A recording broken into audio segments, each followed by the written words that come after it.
Hello, everybody. Thanks for joining me. I was just catching up with some of your comments there, and you guys are hilarious. But it's Saturday. Happy Saturday. Launch it. Welcome. Yeah, sorry for the weird start time. Um, I went to see a doctor, Doctor Strange. It was kind of weird and yeah, kind of boring as well. It wasn't a great. I didn't think it was a great movie. But yeah, sorry about the delay coming online tonight. But that was all. That was all it was. Nothing, nothing unusual going on. But anyway, so I think because I posted the live stream early, some comments that were super early are not showing up for me. So, because I did see that there were comments earlier, but they're not there now. So, I start off with Scott Bogfoot saying, "Hey Joe," or "Evening Joe," even. So that's where I'm starting, and that's as far back as I can see. Next, we have Ernie B, who says, "Hey Dave, Scott, everyone, happy Mother's Day weekend." It's not Mother's Day weekend for us. That was a few weeks ago, I think. I hope. So yeah, but happy Mother's Day to all the mothers over that side of the world who are in, or people who are celebrating it this week. Good to have you all here. Thanks for joining us. Of course, videos this week were a bit sparse, and the reason for that was there's not a whole lot of interesting stuff going on. Of course, we had winos arriving with people who had ordered them or in stores and things like that. But really, I didn't feel like there was anything super interesting to make videos about. So rather than make crappier videos, I just went ahead and let it roll. There will be interesting stuff this week. I know we have a Gibson announcement and an Epiphone announcement this week, I think. So we'll have videos about those. So yeah, good to see all you guys coming into the chat. Nice to see you. I hope you all enjoyed the little surprise drop on Sunday in the Teespring store. Some of you did, and I'll tell you about that in a little bit. You've surprised me. But yeah, let's dive into the comments, see how we get on, and we'll roll on. We might roll that extra 15 minutes onto the end of the show as we usually sometimes get around to. Ernie B says, anyone ordered a new Epiphone this week? I came close. Yeah, I think Ryan had one. He posted it on the Facebook group and then he returned it. He said, decided you're going to wait for the P90 Yamaha. Ernie, yeah, those are pretty cool. So yeah, if you're waiting for those, I'll be excited to find out how that goes for you once that arrives. So let me just check a couple of things are up and running here. All right, we're all good. Something just has gone weird with YouTube this week. Ryan says, yeah, I got the wino and it sucked. So many flaws. One of the pickups was buzzing loudly. I returned it the next day. That sucks. Ryan, yeah, it was disappointing. All right. I know you mentioned you had finish issues with it as well. And that's never good. So yeah, disappointing. Hopefully it's a one-off in that, but yeah, there will be a lot of disappointed people with that, especially as they're top of the price range. And you're saying they're going to be waiting on the same guitar. I love the P90s. Yeah, P90s are great, whatever guitar they're in. Marsha says, hey all, hope everyone had a better week than me. If I stop chatting, I'm either really brushed, I'm really bushed from that, or Dave just started boring me. Oh, thanks. Thanks, Marsha. As always, keeping me on my toes. Good stuff. And again, questioning the 5:15 start time. And as we released my videos at a weird time this week. I don't think I did I? There was just wish list. That came out the normal time, or it should have come out the normal time. The videos are going to start coming out earlier though, because the last time I published one accidentally early, it did a lot better. So yeah, Tuesdays and Thursdays videos will start coming out 12 o'clock Irish time in the afternoon, I think. So that means because usually I've been putting them out at 1 o'clock in the morning the following day, so they're going to come out instead 12 o'clock the following day. See how it goes. Seems to be doing better, even though YouTube tells me the 1 o'clock time is better time for me to be publishing videos. YouTube apparently is wrong, but it's not surprising, is it? Bummer about the wino, Ryan. Do you think it was a one-time fluke? I'm hoping that's all it was, because they are pretty cool looking guitars, and I'm hoping at some point they'll get reduced in price. But you never know with this Gibson. Maybe they're trying something different. I know it's Epiphone, but maybe it is. Matt says Kalamazoo Gibson's on the guitar wish list this week. Yet another guitar I knew nothing about. That book is all gold. Yeah, yeah. I know Muddy H2O did not particularly enjoy seeing those guitars, him being a Karina purist and everything. But I thought they were cool, to be quite honest with you. And my favorite thing about them is that they're basically a Mustang ripoff. I know the one that was on the thumbnail there this evening was, of course, an SG style guitar, but originally they were Mustang knockoffs because now Gibson, of course, don't endorse and the Fender headstock. That was my favorite part about it, the Fendery headstock. But yeah, the book is cool.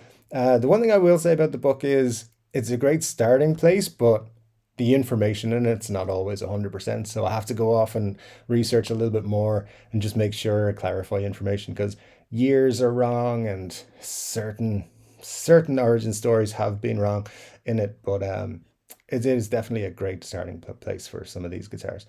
Cool one coming this week, which has nothing to do with the book. Again, second time that's happened.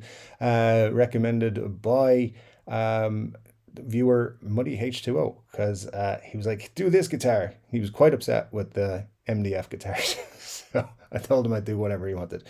So that's what we're looking at this week.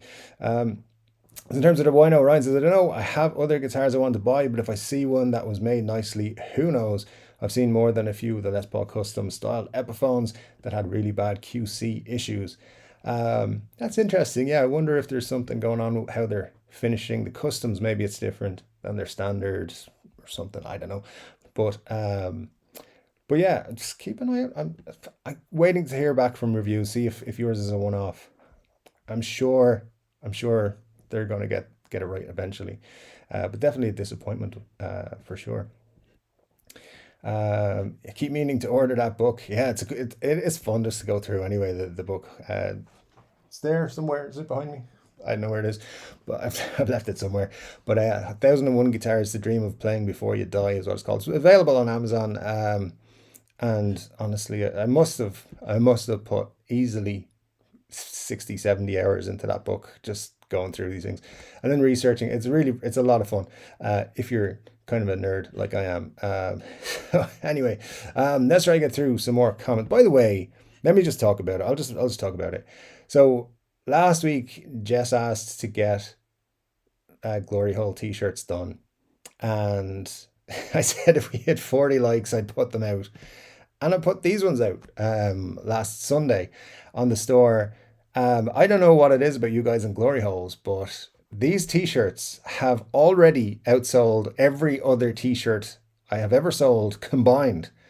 So, and I only posted them on the Facebook group. So you guys are weird. There's also hoodies and stickers available in the GH Special collection.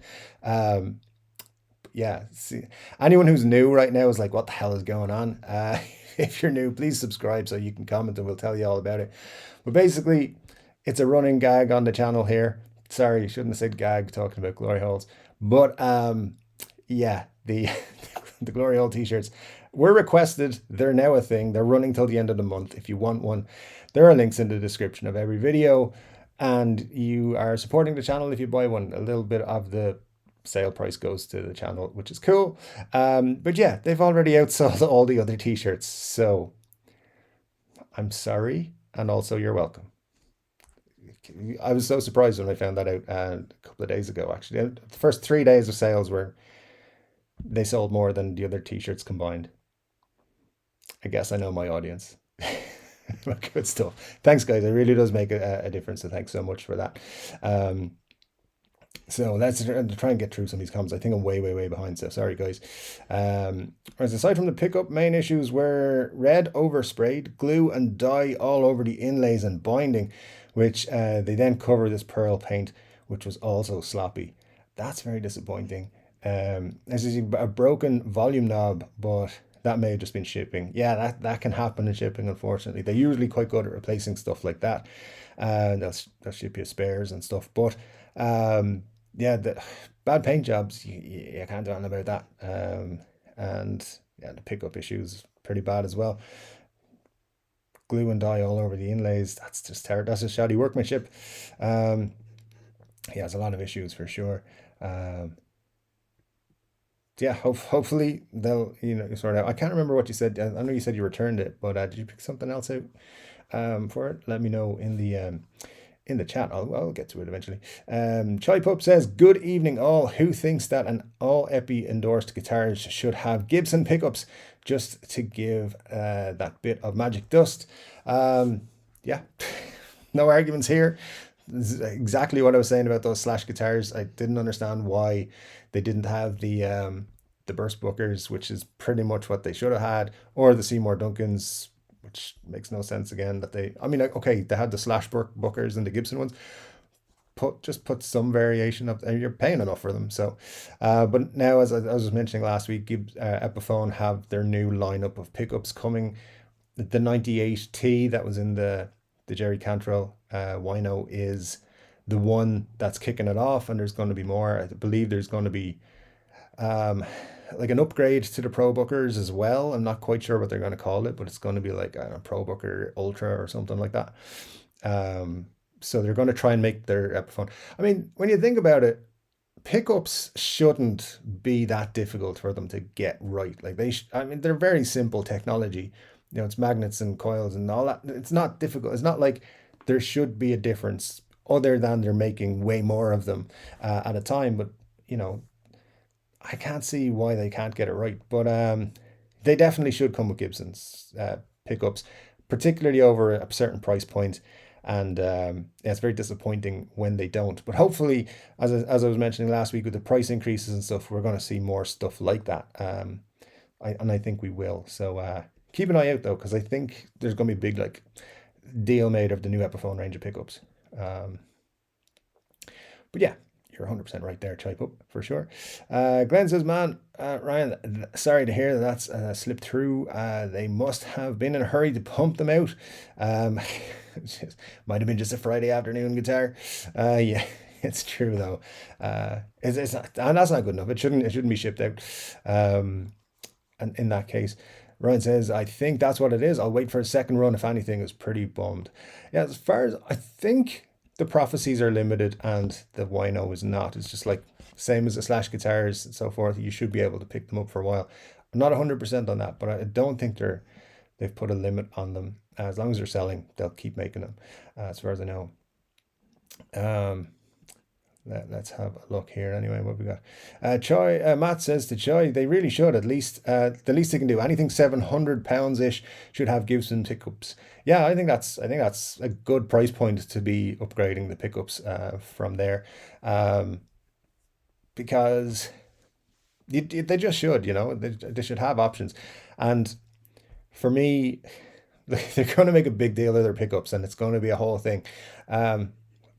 But the whole custom Pro Bookers with the Slash guitars and everything, I didn't buy into that. There's some people think they're better than the Gibsons. I've seen that on forums and Facebook groups and all that sort of stuff.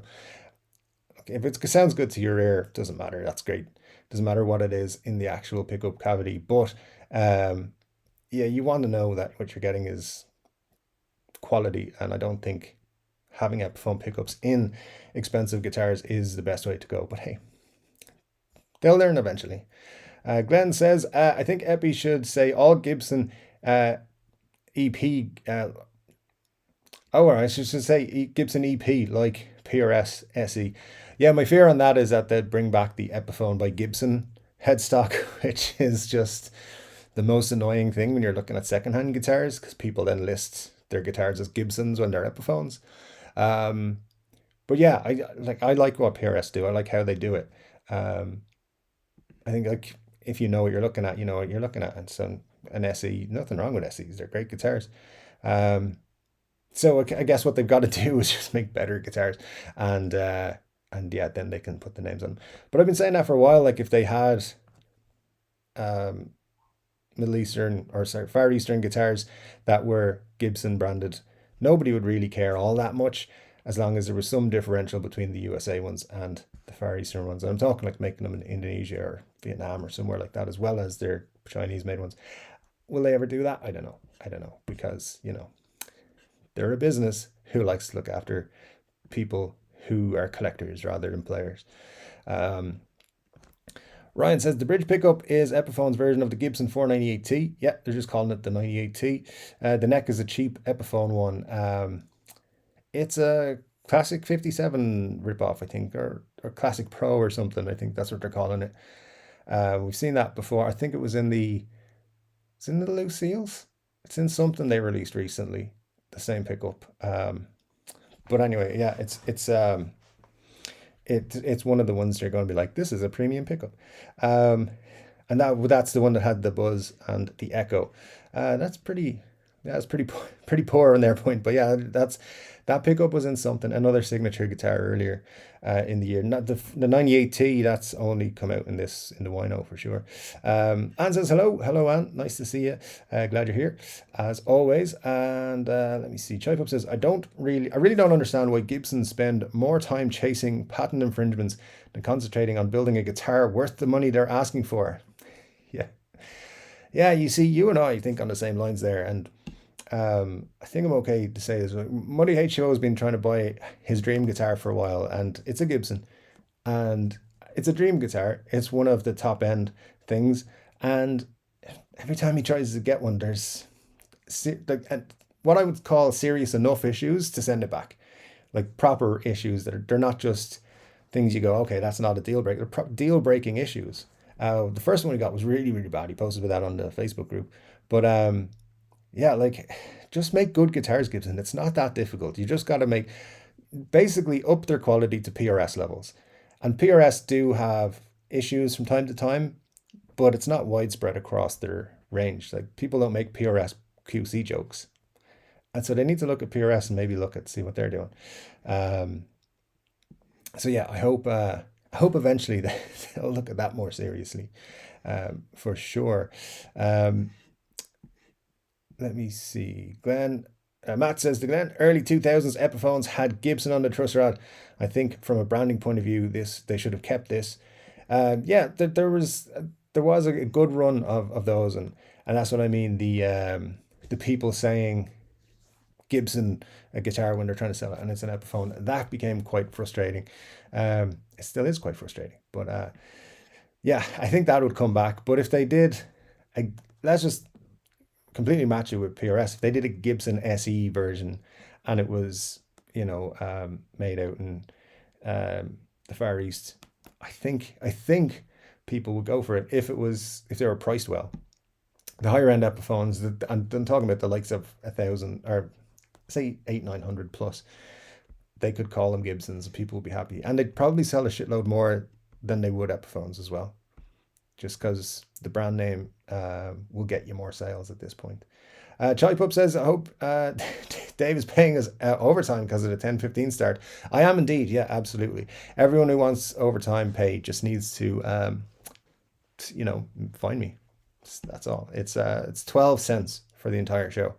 So if you want it, just pop on by. I'll pay you in cash or check, probably check. So if I can find a pen, no guarantees. But of course, actually, we'll just run overtime. That's what we'll do. We'll just run overtime. Promise. Glenn says, my friend has an Epi with a Gibson on the truss cover, and I agree with you. They should have stayed. I don't think it should have stayed. I'll be honest with you guys. I think that it runs into trouble with people who don't know what they're looking at.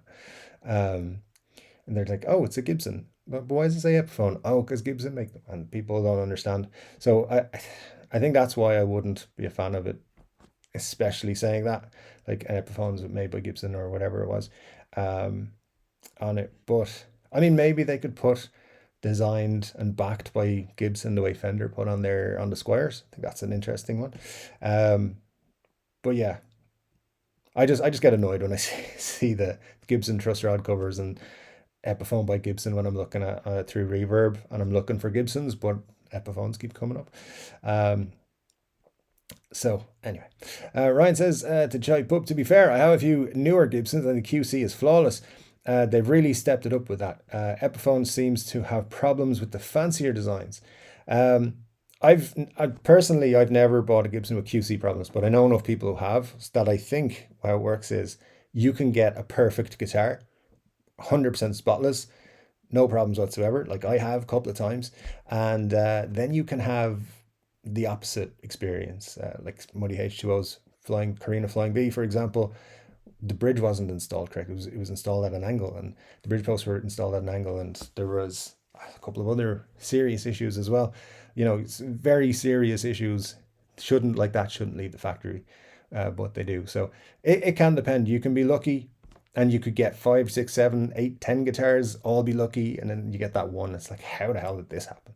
So yeah, it's that way. At the same time, I've also haven't had an Epiphone in the last 3 years. That's been bad, and I've had through my hands 5 of them, 5 of the new style ones. So yeah, I think it's just, you got to be lucky, and so far I have been. So touch wood, that'll continue, but I'm not holding my breath for it, to be honest. Chris from Coburg says, good evening from Canada, cooking chili and cans of Pilsner. Very cool. Yeah, well, Hop House 13 for me. I got the glass and everything that says the name of the beer, so that makes it taste better, I think.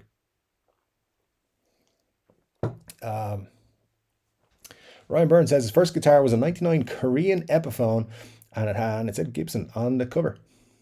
Very cool. Korean Epiphones were some of the better ones made. I know Todd has one that is an SG, and he loves it, so that's good enough for me. Good enough of a recommendation for that. Let me see, where are we now? I bet Chris's chili is really good. I just get that feeling he's a chili expert. Marsha could be correct. I don't know. Anyone cooking chili? I made chili once. It didn't go well. Didn't make it again. There you go. Don't ever let me cook for you. I'm a terrible cook. It's just the truth. I'm nearly as bad a cook as I am a guitar player. So anyway. Let me see what we've got here. Chai Pup says, the problem with Gibsons is that the guitar you pick is potluck. About custom shops that wouldn't wish upon my worst enemy, and standard LPs that were really special. Yeah, I agree. That tends to be my experience from what I've heard. I said I've been lucky. I know others who've been really unlucky. So yeah, very good opinion there, I think, on that one. Glenn says, let's get those likes up tonight. Hit the thumbs up. Maybe if we hit 50, Dave will finish his beer before the end of the show. So it's probably not going to happen. That never happens. Have I even got close at any time? This is the 31st show. No. I let him always up extra late because of it, but I'll have to do a chug ending and just down it all in one at some point. Episode 50 maybe.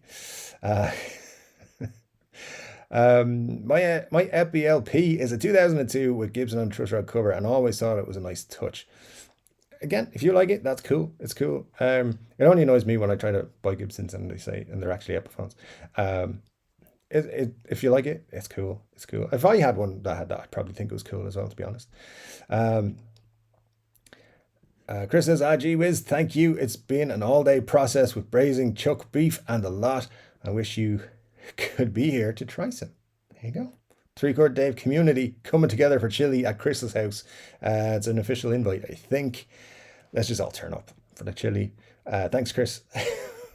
We'll be there soon. Let me see. I haven't seen any new ones with QC issues, but they definitely vary greatly in the wood quality. Yeah, even amongst the same models and finishes. So yeah, that's from Ryan, by the way. Yeah, I agree with that 100%, and that's why I think you've just got to be lucky when it comes to QC and Epiphones and stuff. And Ryan is not far from Coburg, Chris, so yeah, he might be dropping by for some chili. Jess says, does anyone else think that Dave is doing a long poo before he starts? That wasn't it, probably. So I think I'm not even at where the show started yet. So sorry about that. I'll try and catch up. I'll try and skip a few to get through it. Matt asking, has anyone else bought the Glory Hole t-shirts? Because of course I know Matt has bought one. He told me about it the other day, which was interesting.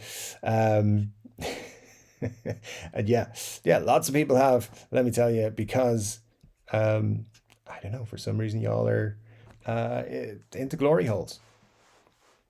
Anyway, Scott McPhee, thank you so much for the super chat. That's super cool of you. Really appreciate it. Says, here, Dave, have a beer on me and help you celebrate New Guitar Day. Absolutely. Well, happy New Guitar Day. Nothing better. Yeah, let us know what you got in the comments as well. But thank you so much, Scott. That means an awful lot. It does help the channel, so thank you. Cool stuff. All right. Where am I? There we are. Super chats are rolling in. That's cool. You might have noticed as well, guys, lots of us on YouTube have been given this super thanks thing. Basically, it means you can do super chats on any video at any point. I'm not going to mention it too much. If you feel like doing super thanks on any video, it does come back. It does help the channel. But yeah, it's just buy Glory Hole t-shirts. It's fine. We'll do Glory Hole t-shirts part 2 in a couple of months. And, they'll probably sell out as well. But yeah, it's a whole thing. Thanks to Scott for that. That means a lot. Thank you. And hot on his heels is Muddy H2O. Thank you so much, sir. We've been chatting all week about guitars. Muddy H2O is trying to get me to buy every flying V he comes across, particularly with a slim taper neck. And he's been very close to making me do so. But a super chat says, waiting for delivery of 100 free USPS priority boxes in order to build David a guitar for his next guitar wish list episode. See, I told you, Muddy H2O did not like the MDF guitar element of the Kalamazoo KG2A from Guitar Wishlist this week. But as I said to him, not everything's made out of Carina. So... but he has recommended a guitar, which I think is very cool for this week's episode of Guitar Wishlist. So make sure you check that out on Monday. And you know, if you don't like it, it's Muddy H2O's fault. But you're gonna like it. It's very cool. Particularly Muddy, because I found a red one. So people are gonna like the red one, I think, better. But there you go. Yeah, I haven't found a blue one yet. If I find a blue one, that's the one we'll talk about. But yeah, let's jump back into the chats. Thank you, guys. That's super cool of you. Had a custom shop with splintered maple top before they played it. Shocking. Makes you wonder what happens under the gold tops. Quite a lot, I'd imagine. Yeah, that's true. David Reese says, good evening. And good evening, David. I have an update for you, actually. I will message you tomorrow about that. So look out for that. Sometime tomorrow evening. Yeah, can't say anything else about it at the minute. Marsha, does anyone here use a Guitar Collab website or app? Got any recommendations on that? Imagine some of us collaborating on songs and pretending we know how to play. I don't know of websites or apps that do such a thing, so I'd be interested to know. That'd be cool.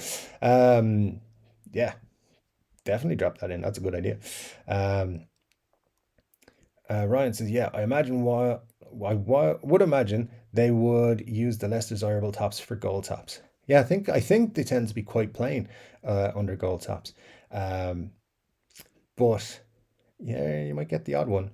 And then again, you might get what happened with Joe Bonamassa's Lazarus, where it was painted candy apple red, and it was like this super wide flamed awesome finish, awesome top, and it was candy apple red on top of it. So you never know, particularly if something's been refinned. There could be something great under there. And I think we're actually getting to around the start of the show time on the comments that I'm seeing now. So thanks for sticking with me, guys. We'll get through it as quickly as we can here. We're already like 30 minutes in, so it's pretty cool. Matt says he's interested in online collaborating. What do you use? Marcia says you never use one. That's what she's asking. So interesting. We might have come up with a great idea for Shark Tank here, guitar collab app. Because Ryan is saying, what's a guitar collab app? So guys, I think we're going to get super famous off this. David Ruiz says, does anyone want to hear the true story of Casino Guitars ripping off future customers? I'm not going to comment on it because we've shared some information, but feel free, David, if you want to drop it in the chat there. And I probably won't comment on it though, because I'm going to drop you a message, as I said, tomorrow. Marcia's asking, tell us why would they do that? I will say, since David told me what he's told me, I haven't been so interested in watching their videos. But I do have a bit of an update, and I don't know if anything will come from it, David, but I'll let you know, as I said, tomorrow. But yeah, it kind of puts a tint on it when you hear the story. The Asian Redneck says, howdy y'all. Howdy Asian Redneck, good to have you here as it always is. And Steve Norvell says, cheers everyone. Cheers to you, Steve. Good to have you here. So yeah, David, telling the story about his the bad neck that he returned. That's the story with Casino. John says, bummer, I got here first for once and my proof was gone. Sorry, John. I did see that, though. I did see that you were the first in the chat. So, yeah, good stuff. I know you were saying that I should give away an SG for the next giveaway I do, which is looking like it's going to be a long way off, because I did say it'd be at 15,000 subscribers. So, we're just about 5,500 at the minute. So, we got time. We got time. You never know. But I haven't given away an SG. I don't know. What I'm going to do, though, is put it to a vote. So there'll be 4 or 5 options, and then we'll decide what the giveaway will be when we get there. But it'll be a while. It'll either be 10 or possibly 15,000 subscribers before we do it, though. Let's see. Muddy H. with a second super chat. Thank you, sir. As always, very, very nice of you to do so. And Saturday's fun fact. Did you know, did you guys know that 3-Chord Dave doesn't know which pickup is their bridge pickup? I'm blocking him. As soon as I'm finished this live chat, I'm blocking him. So the story there is, so we were back and forthing about a guitar, and he was sending messages, I was sending messages, well, all these guitars all week, and Muddy sent me a picture of a Flying V, which just had a bridge pickup. See, I know it's a bridge pickup, but I said they missed or forgot to put in a bridge pickup when I meant they forgot a neck pickup. And he was not supposed to tell the whole world. But now here we go. I've been outed as someone who doesn't know a bridge pickup from a neck pickup. Yeah, well. Thanks, buddy. You know. It means a lot. Thanks. Ryan Burns says, honestly, Epiphone should have a prophecy, a Buckethead signature rather than a Jerry Cantrell model. Yeah, the prophecy Cantrell model was kind of strange to me, but I think they're going to start putting out some weird stuff this year, so expect more of it, I think. And I think they really wanted to push the prophecy range a little bit, because I don't think it's been selling as well as they expected, but it's still doing well, just not as well as they expected. So Jerry Cantrell's a good name as any to put on it, really. At least it wasn't Bonamassa, because he puts his name on everything. Anyway, let me see. It was a CE24 attached to another body that they now have switched out and are selling as new. Oh, that's the thing. Casino, again, I'm not going to talk about it, but David will tell you everything. I'm just going to steer clear of it, because I think it's going to get a bit of I think it's going to become a bit of a thing. So Marge says, yeah, that new TCD t-shirt is gold, needs to go in time capsules around the globe for future guitar players. I don't know what it is. I feel like some new people join the live stream every week and they're like, what is going on this channel? Like, why is the merch for this channel this? And we have to explain it, or do we? Maybe we just don't ever explain it. It's fine. It's just how it is.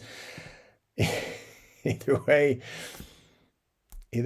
they're selling more than the other t-shirts. I thought the Freebird one was pretty cool. You guys like that one better. So you guys are great though. So thanks for making that the most popular item in the store. Johnson's 5 questions that you asked are gone. Well, sorry, John, pop them back in though. We will do our best to answer them for you. Ben says, how many beers will you normally put back on a Saturday evening, Dave? On a Saturday evening, not many, because I'm here doing this. But you know, I'd been known to have a few, depending on what's going on. If it was like I don't know, a Friday night, I might have some. It just depends. Could be 4, could be 5, could be 6, could be more than that. It depends on my mood. But yeah, just if I'm at a party or something, I don't keep count. So, and if it's St. Patrick's Day, I can't count. So, there you go. John asks if we could talk about SGs because I've never owned one and I've always wanted one. SGs are great. They're the greatest guitar, despite what Muddy H2O will tell you about the Flying V being better. Flying V is awesome. Don't get me wrong. Great guitar. And probably at the moment, my number 2. But the SG, I'll always want more SGs. Do I want more Flying Vs? Maybe. I'm not sure. I think so, but I'm not sure. But I definitely want to add more SGs to my collection. So for me, I think they're just the most comfortable and the best guitars I've played. And I think they have the most versatility. But until I got my Flying V early this year, I hadn't played one really. And I was not sure I'd like it. And I love it. So Flying V is a great one too. But yeah, the SGs are great. Super comfortable. And you can do anything with them pretty much. So that's what I would say. About the SGs, and feel free guys to jump in what your thoughts on the SG and why they're the greatest guitar. Because they're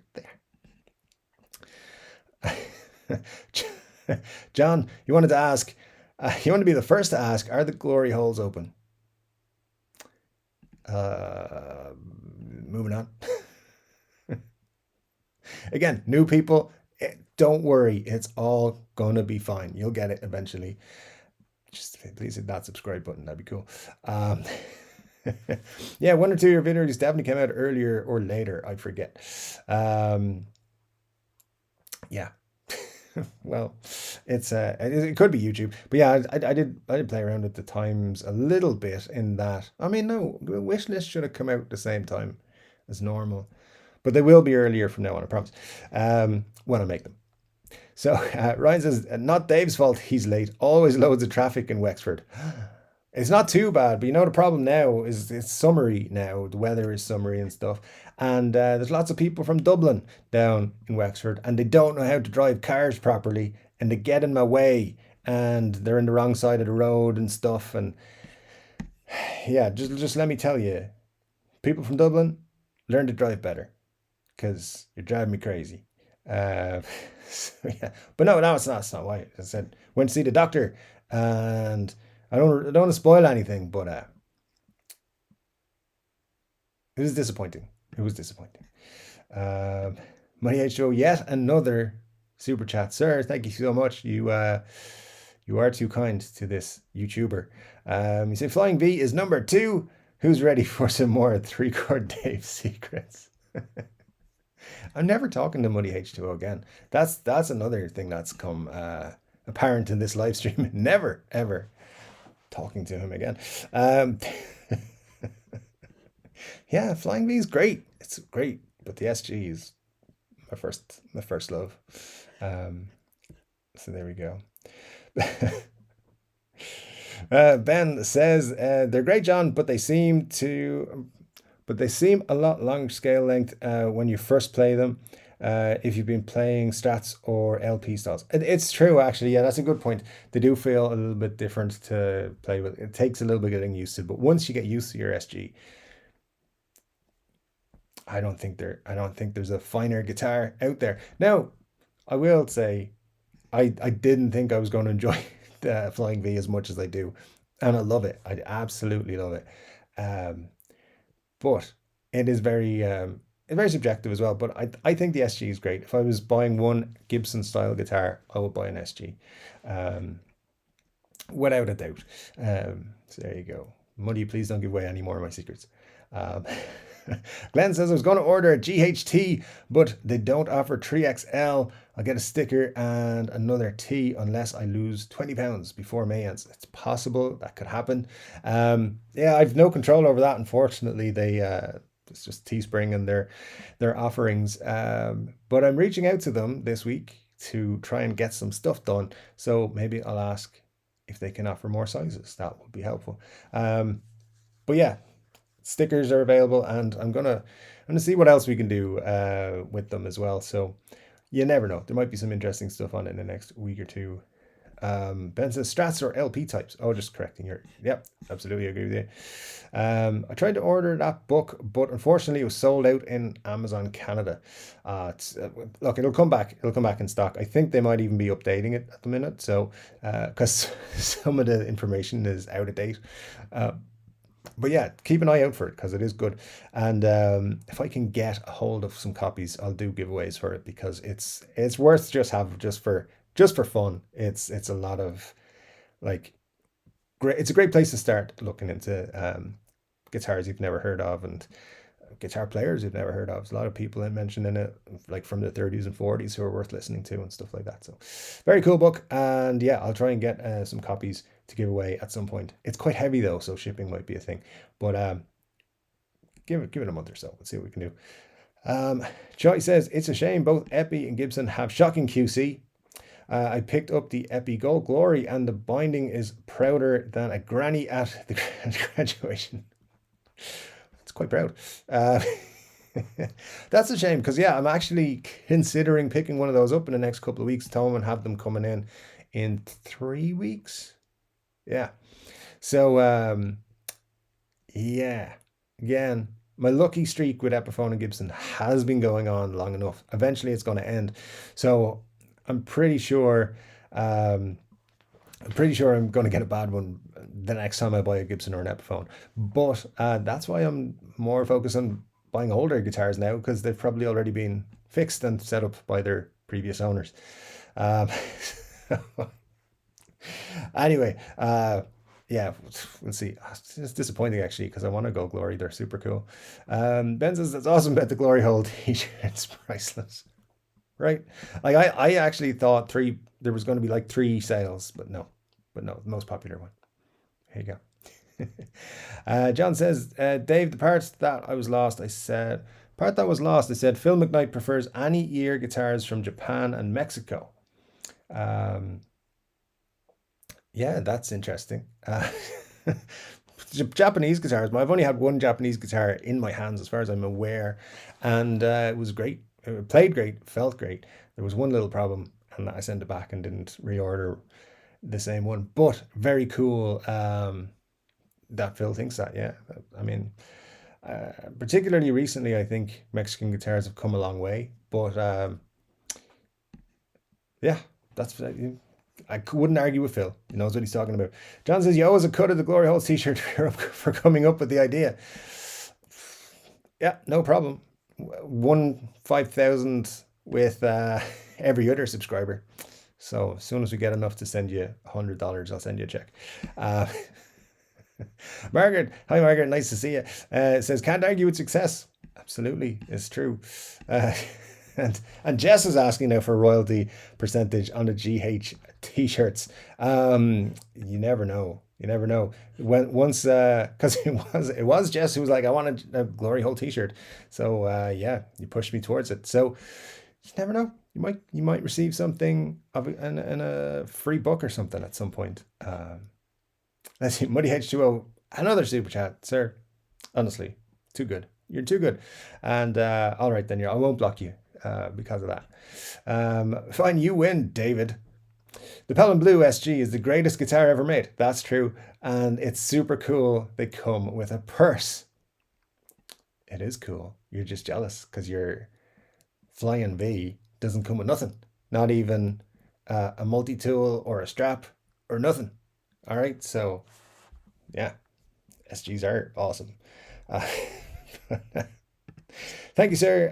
As always, super kind of you to support the channel that way. Appreciate it.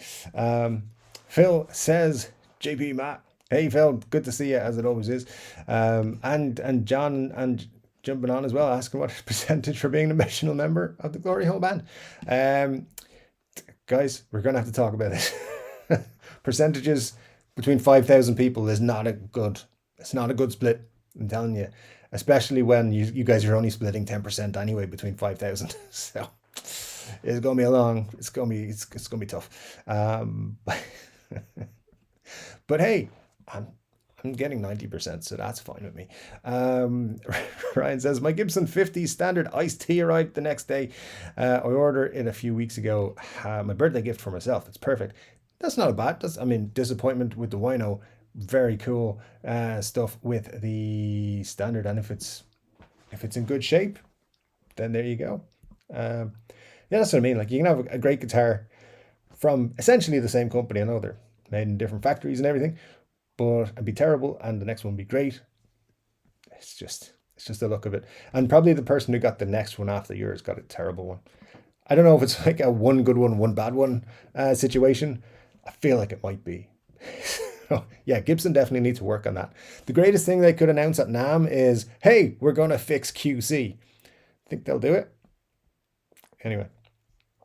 Ryan Byrne with a super chat, $10. Thank you so much, sir. Honestly, you guys with super chats and the t-shirt sales, you are awesome. Appreciate it so much. Thank you. Makes doing stuff on the channel worthwhile for me. So thanks a million. Les Paul, SG Supreme, best ever. That's all. I'm not going to argue with that. I think that's valid. And also, you know, Supreme. So yeah, good stuff. Thanks for that, Ryan. Appreciate it. Very cool of you to support the channel. But yeah, it's all good. And let's see, we get on to more chats. John says, I play harmonica at the Glory Hole.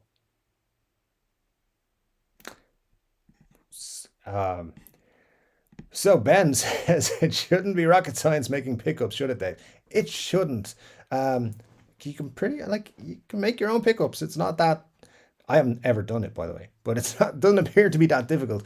But yeah, Gibson and the pickups. I mean, look, I know they'd have to hire a lot more people to put Gibson pickups into every Epiphone, but really, it shouldn't be that bad. I think that's pretty much the line they're going to come out with. Like, this is a simple technology. We're teaching all the people who work in our Epiphone factory how to make Gibson pickups, and Gibson pickups or Gibson light pickups or whatever they're going to call them will be basically Epiphone pickups. We'll see how they're going to spin it. It's definitely a thing that they're working on. Crest the Bear 69 says, evening from Geneva. Evening from Wexford to Geneva. Thanks for joining us. Nice to have you here. Let me see. Scott McPhee says, nice, Ryan. They are beautiful guitars. I hope you rock yours for years to come. Yeah, absolutely. Ryan's actually building a pretty decent collection. He posted a few nice guitars. If you haven't checked out our Facebook group, it's linked in the description of all the videos, and it's a place where people go and post stuff on Facebook. I hate Facebook, so I read stuff on it. I don't like posting on it, but I'm always there. And yeah, Ryan's posted some very cool guitars lately, so thanks for that, Ryan. Appreciate it. Scott's always there as well, and Money H2O has posted some very cool stuff, and others as well. It's a cool place. If you're not on YouTube, that's a place to be. But yeah, some very cool stuff in Ryan's collection at the minute. To be fair, hand-wound custom pickups are a bit of a rip-off from the mainstream manufacturers. How hand-built are bulk-built pickups? Chai Pup has a very good point there. Yeah, because as far as I'm aware, it's like a 10-minute training process how to make pickups. So anyway, and yeah, they're all done by machine pretty much nowadays. The bulk built ones anyway. Let me see. Has anyone tried House of Tone pickups? The greenies are getting pretty good write-ups. I haven't. So nope, not me. Cushman NYC is here. Good to see you. Hope you're doing well. Let's have a look here. Marge says, I think Epiphone initially put out the Slash guitars with the lesser pickups, then upgraded them quietly when people went nuts after the guitars dropped, but they still should have been Gibsons. Officially, they haven't done anything. I know they freaked. No, they didn't freak out. They didn't expect the backlash once people heard that there was Pro Bookers in the guitar and put out the whole custom Pro Bookers line. Like, as far as I'm aware, that was not mentioned initially in the specs at all. In fact, I am pretty sure I have somewhere around here an original spec sheet for that guitar that I got all the specs off, that was sent to me, and it didn't mention the word custom anywhere. So, but then, yeah, the backlash came, and my video was one of the first ones. I think there was one other mention of it online before mine, but my video had the first, was one of the first ones, and I had the first pricing information on the internet, I believe, for those guitars. And once kind of comments were seen, and information like was rippling around the internet, they kind of said we have to change something. They may very well have tweaked the quality of those pickups. I don't know, but officially they haven't done anything. Glenn says, how about the TCD Glory Hole signature pickups? I don't think pickups for glory holes is a good thing. But you know, we can work on things. We got marketing going now. We got merch. we can make all kinds of things happen. I got, Harley Benton's doing that DIY challenge. I should buy an SG body, the DIY kit, and just put that t-shirt design on it. And there you go. Send that to someone. That could be a guitar giveaway. I feel like I'd be breaking some kind of laws. Anyway, John says, like the chat, which is very true. Make sure you hit that like button, and make sure you're subscribed so you can, chat with us, which is always good fun. Scott says, Dave, ceramic pickups better, yes or no? I would say no, but that's just my personal opinion. Yeah, it's just, if it's just ceramic pickups, I would be kind of, well, it'd probably have to be replaced. So, yeah, let me know your thoughts, guys, on that. Actually, it's an interesting one. I would say no, off the bat. Gibson doesn't care anymore. They think they're Rolls Royce. Yeah, they don't care. Unless you're a collector. They don't care about the average player. They care about collectors and people who can, who are not going to give out because they're not playing the guitar. They just want a collector's item.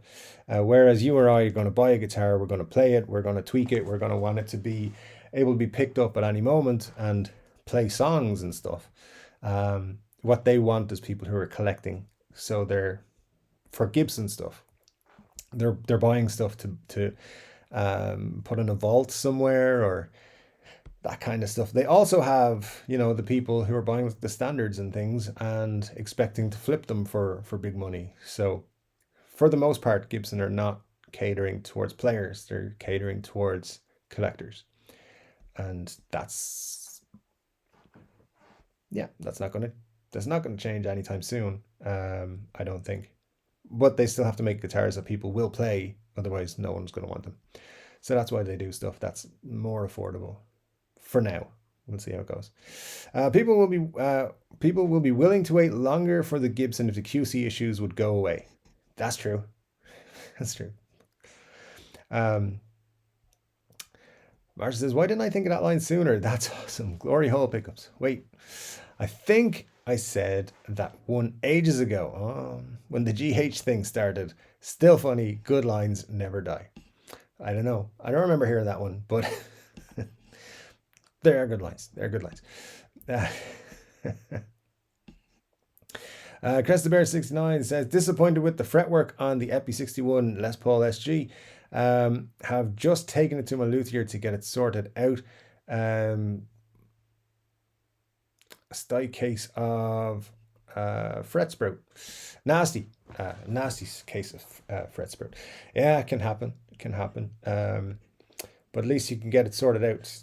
That's cool. But it's not nice when stuff like that happens. If that's how it arrives with you, it's always disappointing.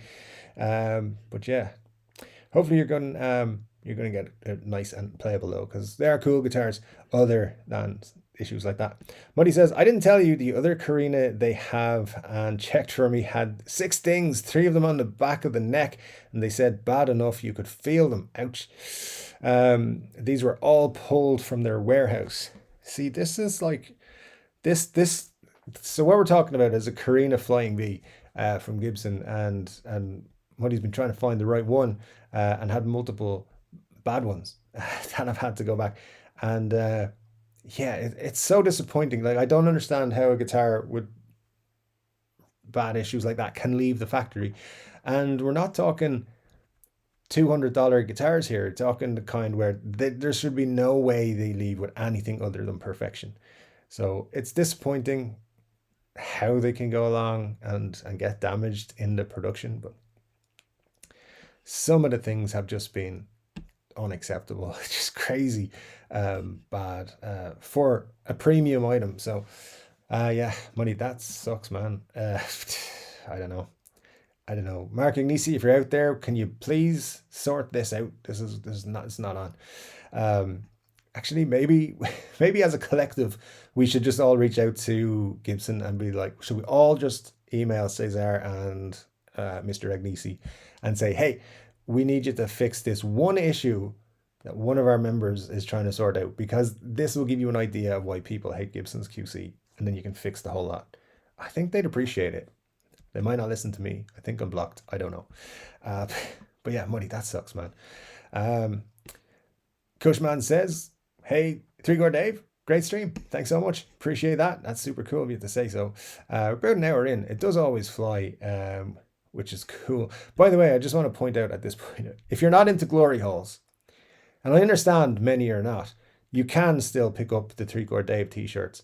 Those are just pure and family friendly. You can pick them up for, you know, going to your grandparents' house. The gold one, gold logo on the black is my favorite, because, you know, that's just who I am. But those are available all the time. They're not limited. It's the GH specials. Those are limited until May 31st. So just point that out while we're here and while I remembered, because I was looking at it going, what's that picture? I haven't checked that one out. So there we go. Phil McKnight said Gibson will soon be selling. Most Epiphones will cost $1,000 plus. I seem to remember some other bald dude saying that also. I know, can't remember who he was, but he was really good looking and had a beard. I think it was 3-chord something. Anyway, yeah, Epiphones are gonna be expensive. Margaret says, I bought a brand new SJ200 a long time ago and the bridge was raising. Every Gibson I've bought had quirks, but I still love them. Pity. Yeah. There's something about Gibson, there really is. But as I've said, like, I think they'll get it under control, but they probably need to have real world examples of what exactly is wrong. But it's true. I think almost everybody who's ever bought a Gibson has a story about how it wasn't perfect. I am the exception to that. Everyone I've bought has been fantastic out of the box, but I've just been lucky. But then again, I think Thomann may have like set up guitars that they were sending to me, possibly. So yeah, hopefully. Let me see. Scott says 69 sounds like they made the neck before it was finished drying. Crest-a-Bear 69. You were saying that too. Yeah, that's possible. That's possible. When the H2O says the one I chose for replacement has a pinpoint ding, no biggie, and the pick guard is a bit of a bow in it, so the pointy end doesn't sit flush with against the body. Again, no biggie. Yep, it's I mean, those, you can live with those ones. You can live with those kind of things, but still shouldn't have to. But it comes to the point with Gibson where it's kind of getting to the point of it's the best I'm going to get, so it'll do, and it shouldn't be that way, but it's just how it is, unfortunately, with them. Hopefully they'll get better. Chai Pup says to Crest-a-Bear, I feel your pain. You really have to test Gibson branded guitars before you buy, rather than buy online, or make sure if you're buying them online, make sure there's a good returns policy, because yeah, you never know what's in the box until you open it. It could be great, it could be terrible. A much higher chance of it being terrible with Gibsons than other brands, I believe. Ryan says, yeah, I find many used Epis listed as Gibsons, no mention of Epiphone because that truss rod cover. Yeah, that's true.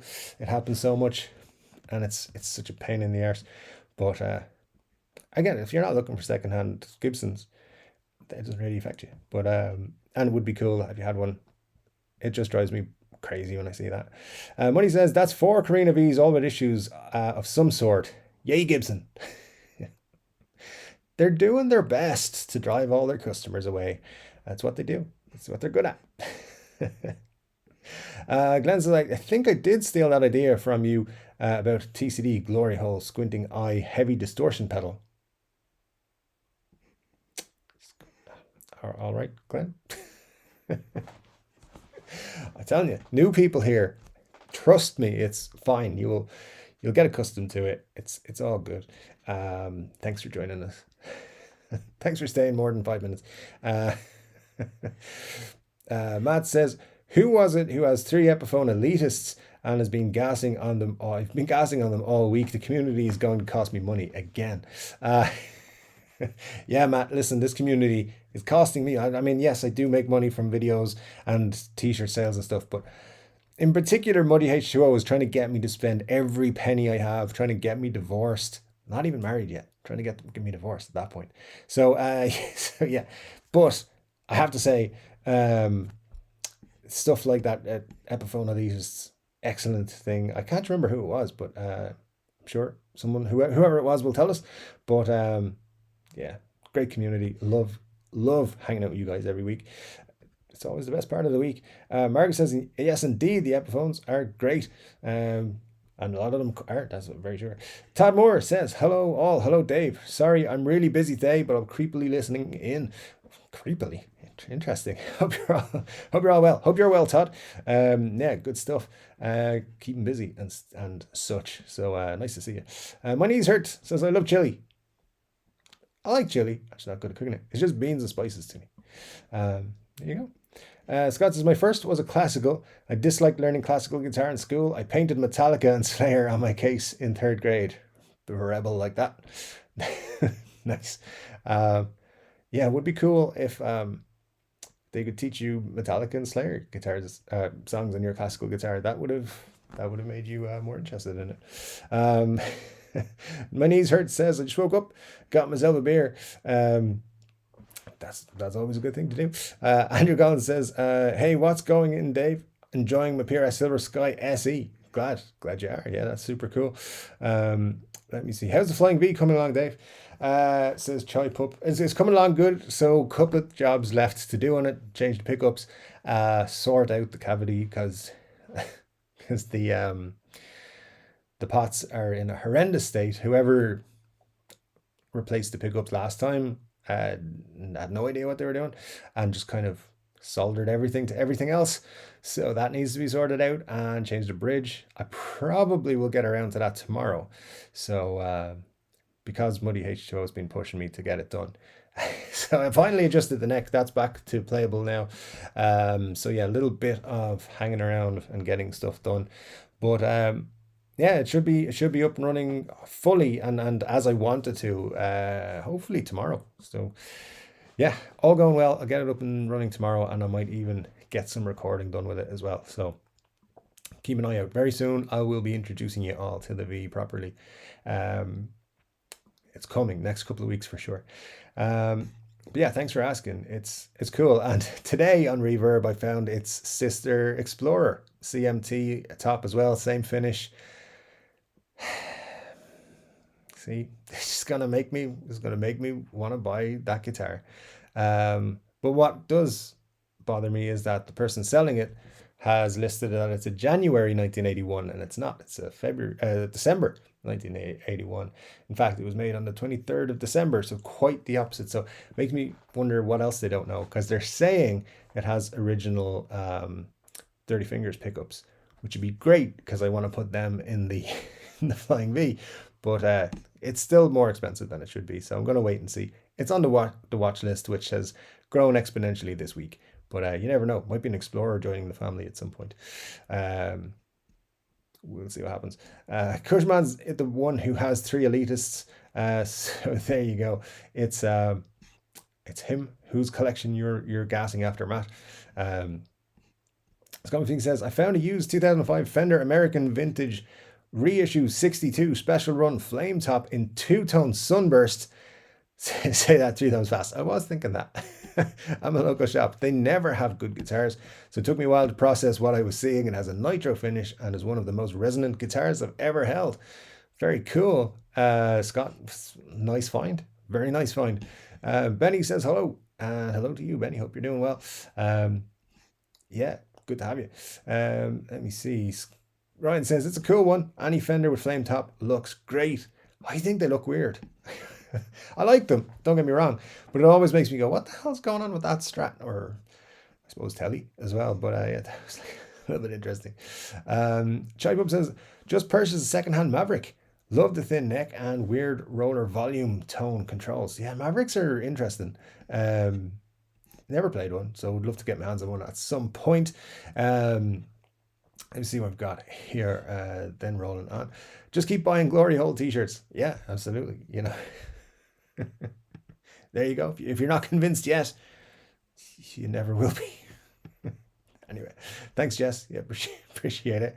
I can't believe anyone bought one of those, let alone it became instantly the highest selling t-shirt in the store. I don't know. And I presume because I only put it on Facebook, only some of you had seen it before tonight. So yeah, I shudder to think what Teespring will think of me. I don't actually care what they think of me, but anyway, it's good. Don't forget, you've only got until the 31st of May. And I fully expect when we eventually have a 3-Chord Dave meetup that we will all be wearing Glory Hole t-shirts and people will think we're weird. Yeah. I was going to go to NAMM next month, and I thought it would be really funny to wear Glory Hole t-shirts for the entire time to NAMM. I'm not going to go to NAMM now. I don't think I'm going to go to NAMM unless like it's a really last minute thing. I don't know. It's like 3 weeks away, and I'm not prepared to go to California, so I don't think it's going to happen. But if one time I say, hey, 3-Chord Dave Live might be at a different time, it's because I'm in California at NAMM, which is on the 2nd to the 6th, I think, of June. Anyway, if anyone's going to NAMM, wear your Glory Hole t-shirt, is what I'm saying.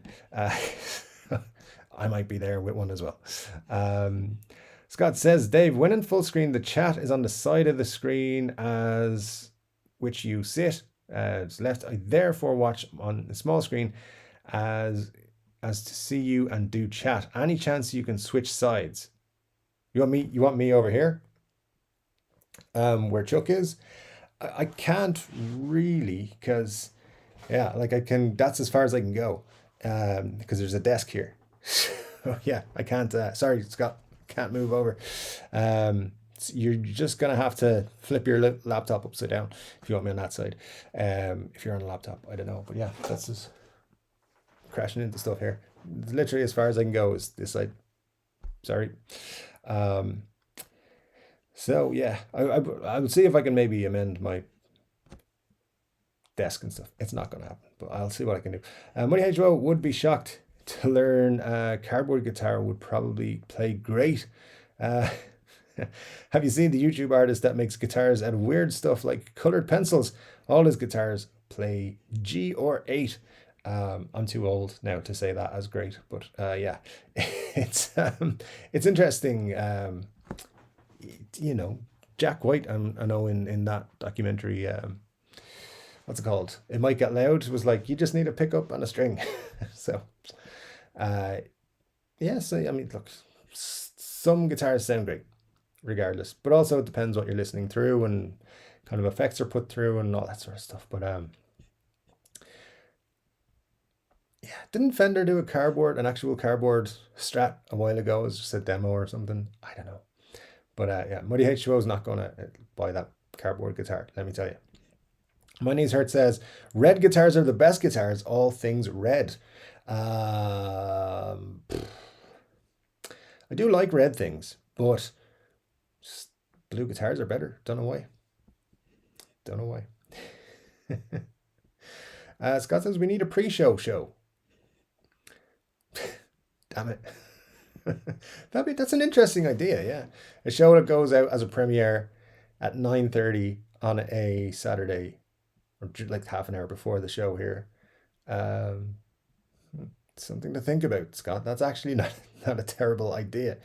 Um, Scott says, "What's the bridge?" If you're talking about my Flying V, what the bridge is, um, it is a Tone Pros one that I'm putting into it. The one that's on it is not good. So I think they took it off an Epiphone, like a cheap Epiphone. I'm not sure, but it doesn't. It's not great, and I just don't like it how it looks even. So it's being swapped out. I have it here somewhere. It's here somewhere. I don't know, but I'll show you guys. There it is. Just saw it in there behind the beer. So there you go. It's a Tone Pros one. It's gold, and it should do the job. So yeah, that's getting installed tomorrow, and I'll find new ways to mess it up, but it'll be fun. Yeah. So we'll see how that goes. Martin says there are in fact guitar collab apps and websites. I just don't know which one is worth it. I always forget to ask here. We should investigate. Great way to start a pretend band. Yeah, I didn't know about that, to be honest with you. So that's interesting. I would definitely be interested in knowing if you guys are putting some pretend bands together. You know, just for fun, to be super cool. Does anyone really know which is which? For which? For what now? Oh, for the neck pickups and the bridge. Yeah. No, nobody. Glenn says, Dave, I heard a song by Goodbye for the first time this week. Good sounding band. Never heard of them, but it sounds like you're sending me a message. I even think there are some such apps, websites people use to make money to write songs and jingles for licensing. That's interesting, Marsh. Yeah. If that can work, awesome. Scott says, my big complaint is on the poker chip. It says treble and rhythm, not treble and bass or lead and rhythm. You know, it's poker chips. I just don't like them. Actually, I would take them off everything. I think they're better without. Just like the pick guards. I'll take a pick guard off if they're on there as well. But I get you. Yeah, I get you. Let me see. There are. I would love one pickup guitar. Gimme. Yeah, not this one. It was a Flying V. Just kidding, of course. My knee's hurt. Yeah, it was. There's some really nice ones actually floating around this week on Reverb. So, yeah, it's an interesting thing. The Gold Glory is still probably the one I'm going to add to my collection. I think. Just cross my fingers and hope I get a good one. Despite the bad report of one earlier. But yeah, the good thing is here, if I buy from Thomann, they'll take it back without any issues. Glenn says there are necks for pickups. There might be. I'm not sure, as what he said. So Jessa said, what is the next Epiphone signature on the horizon? They seem to be hammering them at the moment. I think it's pretty clear they're doing a Matt Heafy one fairly soon. I think there's a new one of those coming out.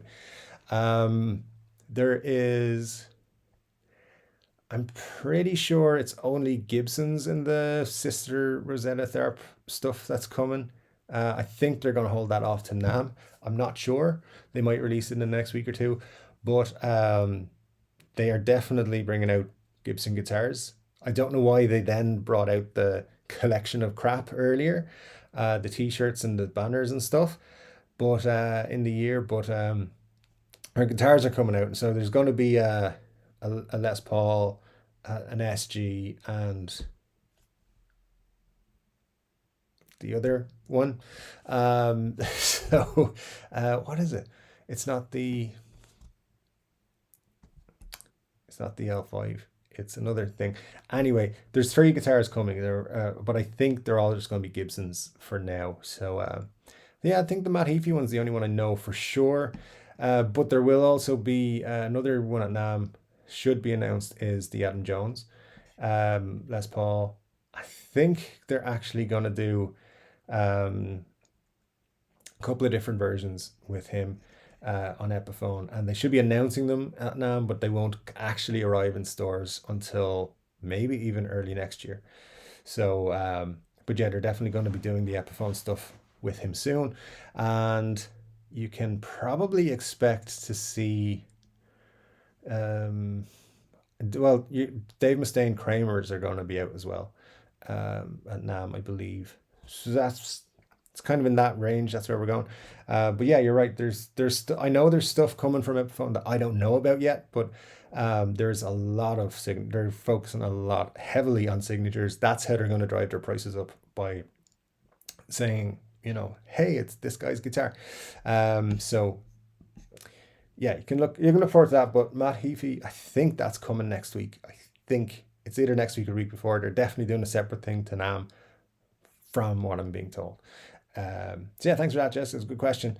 And if I find out anything else, I will post about it as soon as I find out valid information, for sure. Weird noise from over there. Money HO with yet another super chat. Sir, it is too kind. So thank you so much. He says, hope you know where your screwdriver is. Oh, glory be to the holy hole of Trogley. You're welcome. There's a reason Trogley didn't respond to me when I made an offer on a guitar on Reverb, on his Reverb page recently. I think it might be because of these videos. I think so. I don't know why. I like the guy. So Austin, if you're out there, please respond to me next time when I make an offer. That'd be cool. We could negotiate. That's what we could do. Muddy, thank you so much. I found my screwdriver. It works. In fact, I used it today, so it's all good. But yes, thank you so much. I hate when beer isn't cold anymore. Marcia says, the bridge pickup is when some dude drives over a bridge, pulls over, and picks up someone. Not sure who he picks up, but it's likely shady. Definitely some shady stuff going on there. Donald DeMille, thank you so much for your super chat. It says, greetings from Atlanta, GA, in the USA. Have been a TCD fan since he was known as Chord Dave. Thank you so much. I mean, you've gone through so much time. Chord Dave, 2¼ Chord Dave, back to Chord Dave, 2½ Chord Dave, 1 Chord Dave, then Chord Dave again, finally 3 Chord Dave. Thank you, Donald. Appreciate that so much. Super cool of you to chip in there. Thanks a million. Thanks for all super chats, guys. Killing it. And yeah, means a lot. Thank you. Andrew says, the lobster guy was right. It was single coil pickups. Single coil pickups are pretty cool. Nothing wrong with them. Scott says, what are your thoughts on the Sheraton Stealth? I think it's cool. That's pretty much my thoughts on it. Yeah, the Epiphone Sheraton is a guitar I've always been a fan of. I really like them. So yeah, the Stealth one, exactly the same thoughts. It's cool. I like them a lot. Benny says, okay, Dave, as long as you know which way the toggle switch goes. No idea. Actually, funny story. My brother went to college for sound engineering, and when on like his first week, he was like, do you know what the toggle switch on a guitar does? I was like, yeah, it makes it sound different. And then he told me what it did. I was quite young at the time. I was like 39 and a half. So yeah, anyway, roll on. Mike with the super chat, thank you so much. It simply says 10.00. It's $13.99. Mike, appreciate that so much. Means a lot. Thank you. Yeah, good stuff. If you want to put in a comment there, I will read that out to you for you as well. But thank you so much. Super cool. Glenn says, yeah, we need 3XL GHT. I'll do my best, Glenn. I will. I'll reach out to them next week and see what they do. They're trying to work on something for me now, and I don't know if they're going to be able to do it, but they're looking in something for me. So I'm in touch with them. I'll see what they can do. Dave Lewis says, do you know the band and lyric When the Rain Falls Down in Whiskey Town? I do not off the top of my head, but you know what's going to happen? That's going to wake me up at 4 o'clock in the morning, and I'm going to be like, oh yeah, that song's in my head now. So yeah, thank you so much for that. But no, I don't know. But if you do know, yeah, pop it in the thing. My knees hurt says 6 to 18 beers a day for me daily, every day, all day. My knees hurt. I'm just going to say you should cut that down to 5.5 and 16 beers. a day. That's definitely what you should do. Guys, I can't. You're absolutely knocking out the super chats. Thank you so much for everything. Chai Pup with £10. That's amazing. Thank you so much. Appreciate it. Thank you.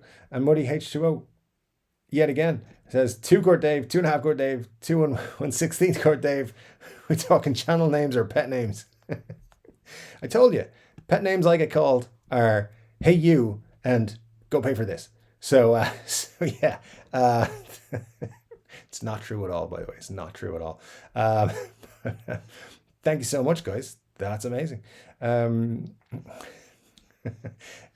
Yeah, you're blowing my mind there. Thanks, guys. Super chats are super cool, super awesome of you. Thank you so much. Scott says, do you know what model SG that matte guitar Murphy plays in Blues Brothers movie? Did you ask this before? You did ask before, and you know what? I thought about it a couple of times and I didn't go check and find out for you. I apologize, Scott. I will check it out a little bit more this week. I'm gonna actually, give me 2 seconds. I'm gonna write it down. No bad here.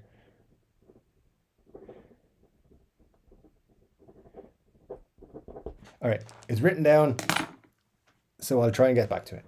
Yeah, thanks for reminding me, Scott. I meant to actually look into that a bit and see, but yeah, I'll find that out for you for sure. Ryan says, played a white SG Custom 3 pickup today. Beautiful, but hated the middle pickup. Everyone hates the middle pickup. I don't know why they even bother with it, but yeah, I like that exact same comment has come up in guitar related conversations with me like 4 or 5 times in the last 2 weeks. Yeah, I agree with you. There's only a need for 2 pickups. Humbuckers anyway. If you're playing a Strat, yeah, okay, you get away with having 3 pickups, but that's a whole different ball game. But yeah, I've never got it myself. It's very it's not good. It's not good. But there you go. I think we're all the same. But yeah, the Sister Rosetta Tharpe ones are gonna come with 3 pickups. The SGs anyway. I think the Les Pauls are single pickups. I think there's only a bridge pickup. Because it's I don't want to say what it is because I'll be wrong. But yeah, I saw a little thing about them today. Pretty sure they're coming very soon. So look out for them. Money Sir says, no, I got into distilling, but I just don't like hard booze. Before my last back surgery, I was killing a 5th of vodka a day, and it was that or OxyContin. It's pretty much stay off the OxyContin, whatever it takes. Seen too many horror stories about that stuff. No one knows how to drive cars. I'm perfect at driving cars. All the things I do are correct at all times. At least I think so. Actually, I know that's not true. let's just pretend it is. But the people from Dublin, they don't know how to drive in the countryside. Let me just tell you that. And in towns, they have no idea. And yeah, jerks. Anyway, sorry if you're from Dublin and you're driving Wexford. Just take it easy. Doctors are not worth going to. I've always thought about doctors and mechanics the same way. It's like sometimes they'll fix one thing but make something else go wrong, so you have to come back. That's how they make their money, right? Anyway, that's why my parents my whole life have had like multiple, like they just had to go to doctors all the time. So I stay away from them and I'm healthy. So there you go. So touch wood, thankfully. Marja says, but yeah, H2O, Dave's secrets will get published in the Irish tabloids for sure. Oh yeah. Yeah. If they haven't already. The rags. Phil says, could you talk a little about the difference between the SG Standard and the 61, specifically the neck joint and where it connects? Which style do you prefer? So I believe what you're talking about is the difference between like the Les Paul 61 and the SG Standard. So yeah.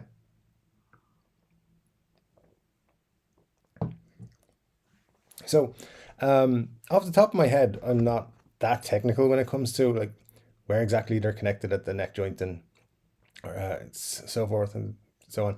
My SG that I absolutely adore is an SG Special. And I love that one to death. Recently, I've been thinking of getting an SG Junior, and also what's the other one?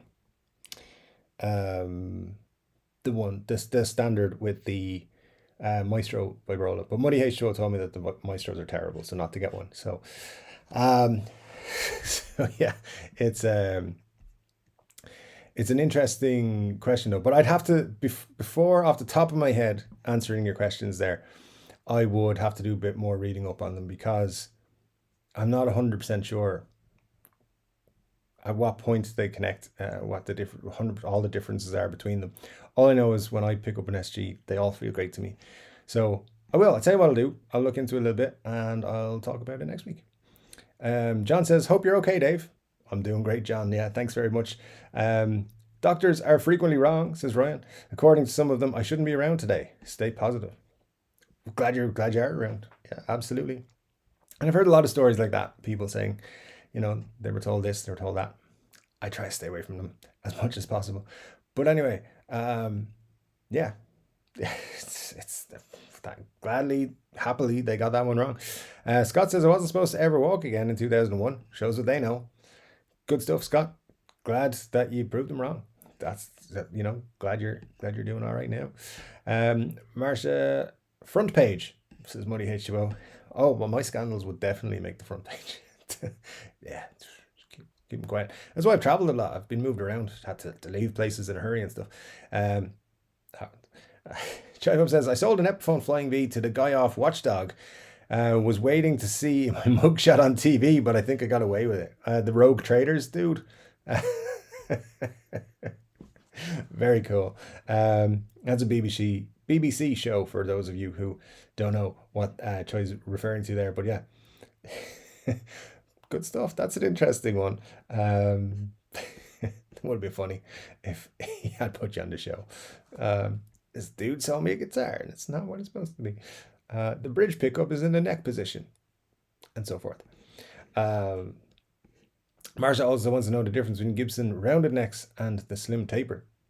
The slim taper is slimmer in the taper. It's basically a slimmer neck, and it gets chunkier as it goes, but it's slimmer all the way. I think. I don't know. It just feels better to me. That's what my complete understanding of it is. It feels better to me. But I'm getting better with bigger necks the more I play them. So there you go. The V has a bigger neck than I've ever played before, but it's still not super bad. Or super big, I should say. Let me see. Oh wow, Ryan says, I was given 3 months to live in 2020. Luckily had heart surgery that fixed it up. Doing fine now. Jeez. Glad you had the surgery, Ryan. Glad you're here. Thanks so much for sharing that. That is super cool. So yeah, glad. See, doctors don't know everything, at least most of the time. Glenn says, Dave, say it ain't so. I just saw on Geek Lord's channel that you don't know where the bridge pickups are. Say it ain't so. I do know. They're in the... Where are they? They're here. Just took a risk there with the camera. Yeah, it's one of them ones. It's this one right here. So yeah, that's a bridge pickup. I do know. Muddy just got, it was autocorrect. That's what it was. Dave Lewis says, Teespring are bandits if you only sell in the UK. Have you had bad experience with them, Dave? Because I haven't. I mean, I've only started using them, so I don't really have any bad experience so far. But so I'm working with them on something at the minute. If it goes badly, I'll tell you guys about it. Best guitar magazine, go Total Guitar. It's always been my go-to be quite honest with you. So I don't know of any classic rock. I suppose that's not really a guitar-related one. Guitarist is okay. But yeah, there you go. Matt says, to Chai Pup, there is only solution to the QC issues with Gibson and Epiphone. Buy a Yamaha. Certainly gets around the QC issues, for sure. Ryan says we only get Guitar World here. I never really got into Guitar World. Was never really into that one. Premier Guitar is my favorite mag, says Glenn. I like what they do on their videos. I think they do some cool stuff. Yeah, I think for me, pretty much it was Total Guitar and Guitarist were the ones that I went to mostly. Haven't picked up a magazine, and I'm actual magazine in ages. So yeah, I couldn't tell you. Chai Pups is tempted by the new Revstar standard. They are pretty cool. And let me see. YouTubers only get around $3 for every t-shirt sold. Yeah, something like that. It's not in terms of the split with Teespring, it's very low. But so you got to sell volume. You gotta sell lots and lots of them. Is their angle, I think. But that's just what you got to do. I try to cut the prices down as much as I can and make them still be worthwhile trying to sell them. But what I don't like is that they have prices that are wildly different in Europe and in the US. So things can be less dollars than they are euros, and that's how Gibson prices things, and I don't agree with that. Anyway. Chai Pup says, better than zero, I suppose. No manufacturing to worry about. There's another way to look at it. It's true. You're just putting up a design and putting it on for sale, so it's not the end of the world. But yeah, like again, the thing is you got to have volume to sell. So I think, like, I was looking at something on their Facebook page or something, or something they'd put up. There's lots of people complaining, saying you can't make money on Teespring. I was like, you can, but you have to be wildly successful. You have to sell thousands of t-shirts and stuff before it's really profitable. So yeah, it's not super lucrative, but the way I look at it is everything that comes into the channel goes back into the channel. So whether that's I buy guitar equipment that will be featured on the channel, or I buy camera equipment or microphones or other things that'll go into the channel, that's where it goes. So eventually it'll all come back into the channel and it'll be super cool. It may go towards giveaway stuff and all that sort of thing. So yeah, it's enough at the minute to get some copies of books and things. That's probably what I'm going to do with it. So keep an eye out in the next few weeks. We'll do something cool with it. Let's see. Jess said, David, I'll see you in court over the GHD t-shirt royalties. All right, sweet. As we just said, they're not huge, so it's fine. We'll settle out of court. I promise. Matt Van Bosch says the Mexican Fenders are great, in particular the Ventera range. Yeah, I'd love to pick up a Ventera. I'm very much looking at some very cool Ventera stuff towards the end of the year, maybe. I like what they're doing with that stuff. Jess asking, has anyone visited Peach Guitar in Colchester? No, but I like the content that they put out on excuse me, on their video channel, YouTube channel. If I ever head over in the car over to the UK and go guitar shopping, I'd love to pay them a visit. They do get some good Gibson stuff, for sure. So yeah, it'd be cool to check them out. Charlie Pup says, I got the Anderton's Mischief Maker cracking guitar. Interesting, very cool. Cracking voice going on right now. Anyway, cheers, guys. Where are we time-wise? All right, 10 to 12. As I said, we were starting late, so we have another 25 minutes or so to go today at best. I might catch up with most of the comments by then. Ryan says, I tried making my own pickups once using an electric motor winder and zero knowledge of how many turns to do. Sounded like a banjo. There you go. You got it to sound like something. So that tells you, with zero knowledge, and you were still able to make it sound like something. That's the thing. It's a little bit more knowledge and you probably make something pretty cool. That's how people like Dylan Talks Tone and everything, they just learned how to do it. It's fairly straightforward, I believe. Chai Pup would pay for that pickup. See, business is happening. I approve. Scott says, Ryan, I've heard of people using a fly fishing trying rig to wind them. Yeah, I've heard of that too. Benny says, but Epiphone Pro Bookers are USA made. Are they? It's news to me if that's the case. But yeah, you could be right. I haven't. I've never heard that. So anyway, Scott Buckwood, I'm a long time Guitar World reader myself. That's Todd Moore. This is good market research.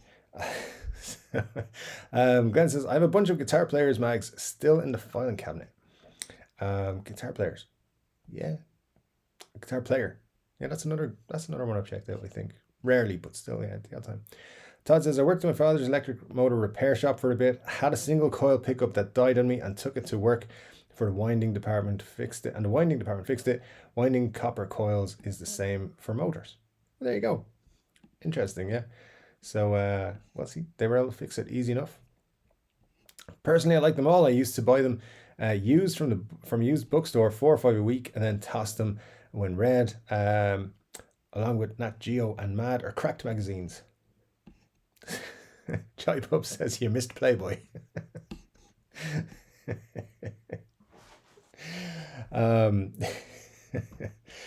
Let's see. John says, Dave, tell Muddy SGs are more comfortable than Vs.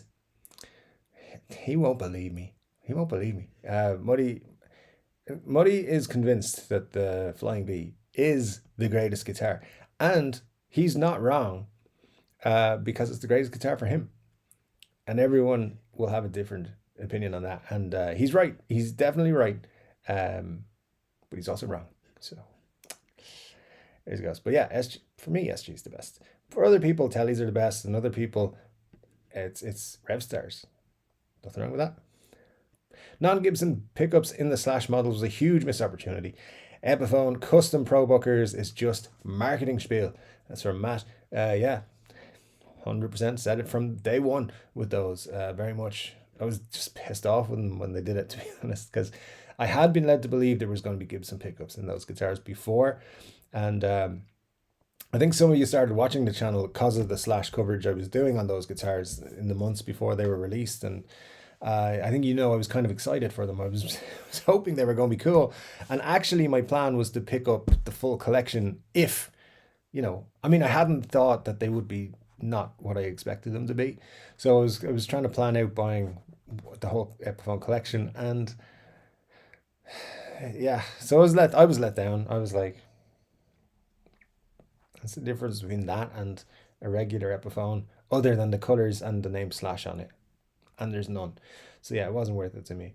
So there you go. Dave Lewis says, Chai Pups, lots of cheaper options available now and better quality t-shirts, caps and mugs if one DIYs it. There you go. That's always an option. At some point, might get around to it. But yeah, thanks for that, Dave. That's good information. Ryan says, what is the best guitar MacGyver fix you've seen? I saw an acoustic today with blue drywall anchors for bridge pins. That's an interesting one. Glenn says, still waiting for the TCD Speedo line to come out, but 3 chords scrolling across the big ass would read more like like the lead break in Freebird. Well, there's special edition merch coming, but it's in consideration, Glenn. Let me tell you, it's be careful what you ask for. Last week, Jess asked for Glory Hole t-shirts. They're now a thing and people are buying them. So just be careful. You can put stuff up here and I'll do it. Don't challenge me. I'll put it up there.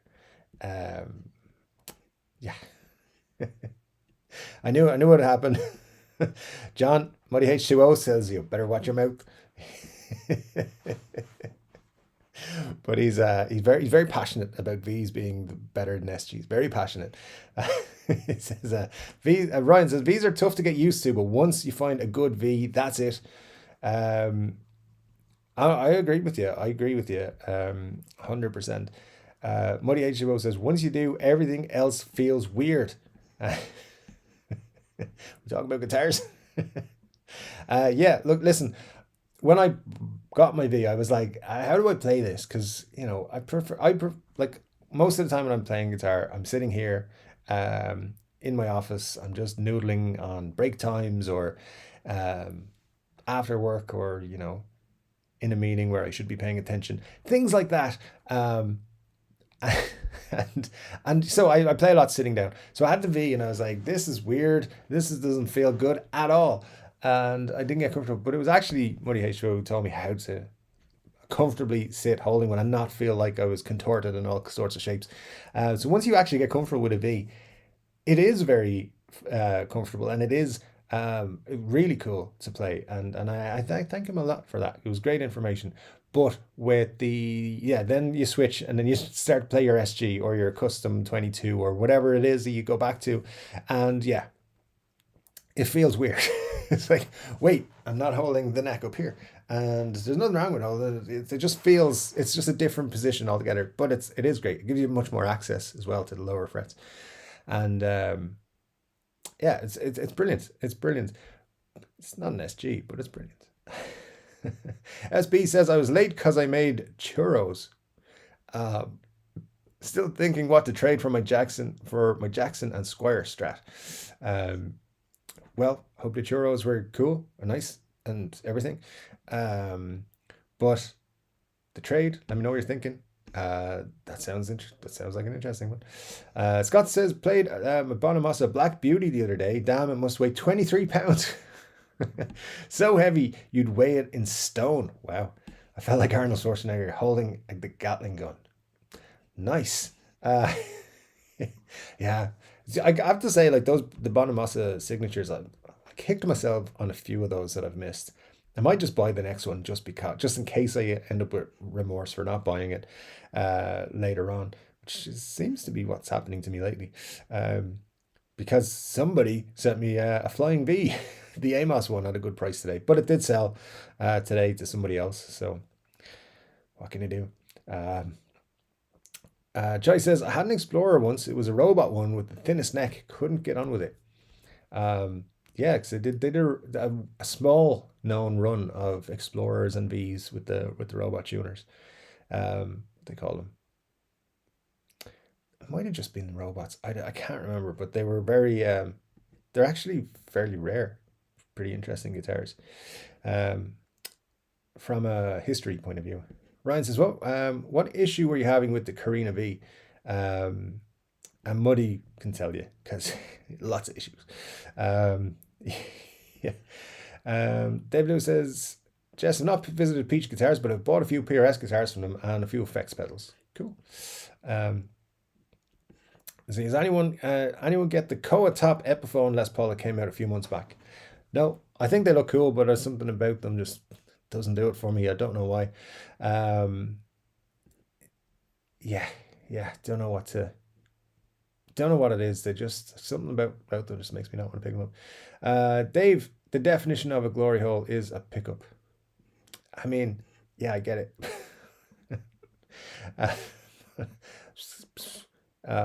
Let's pretend. I'm going to pretend I don't actually know what an actual glory hole is, and I've never listened to that Steel Panther song, or at least paid attention to the lyrics of it. That Koa was really nice looking, actually. I wish they'd use more unique wood types from time to time. They probably will, but like, they make it special edition, and they're like, yeah, it's only available for a month. It's kind of like t-shirts.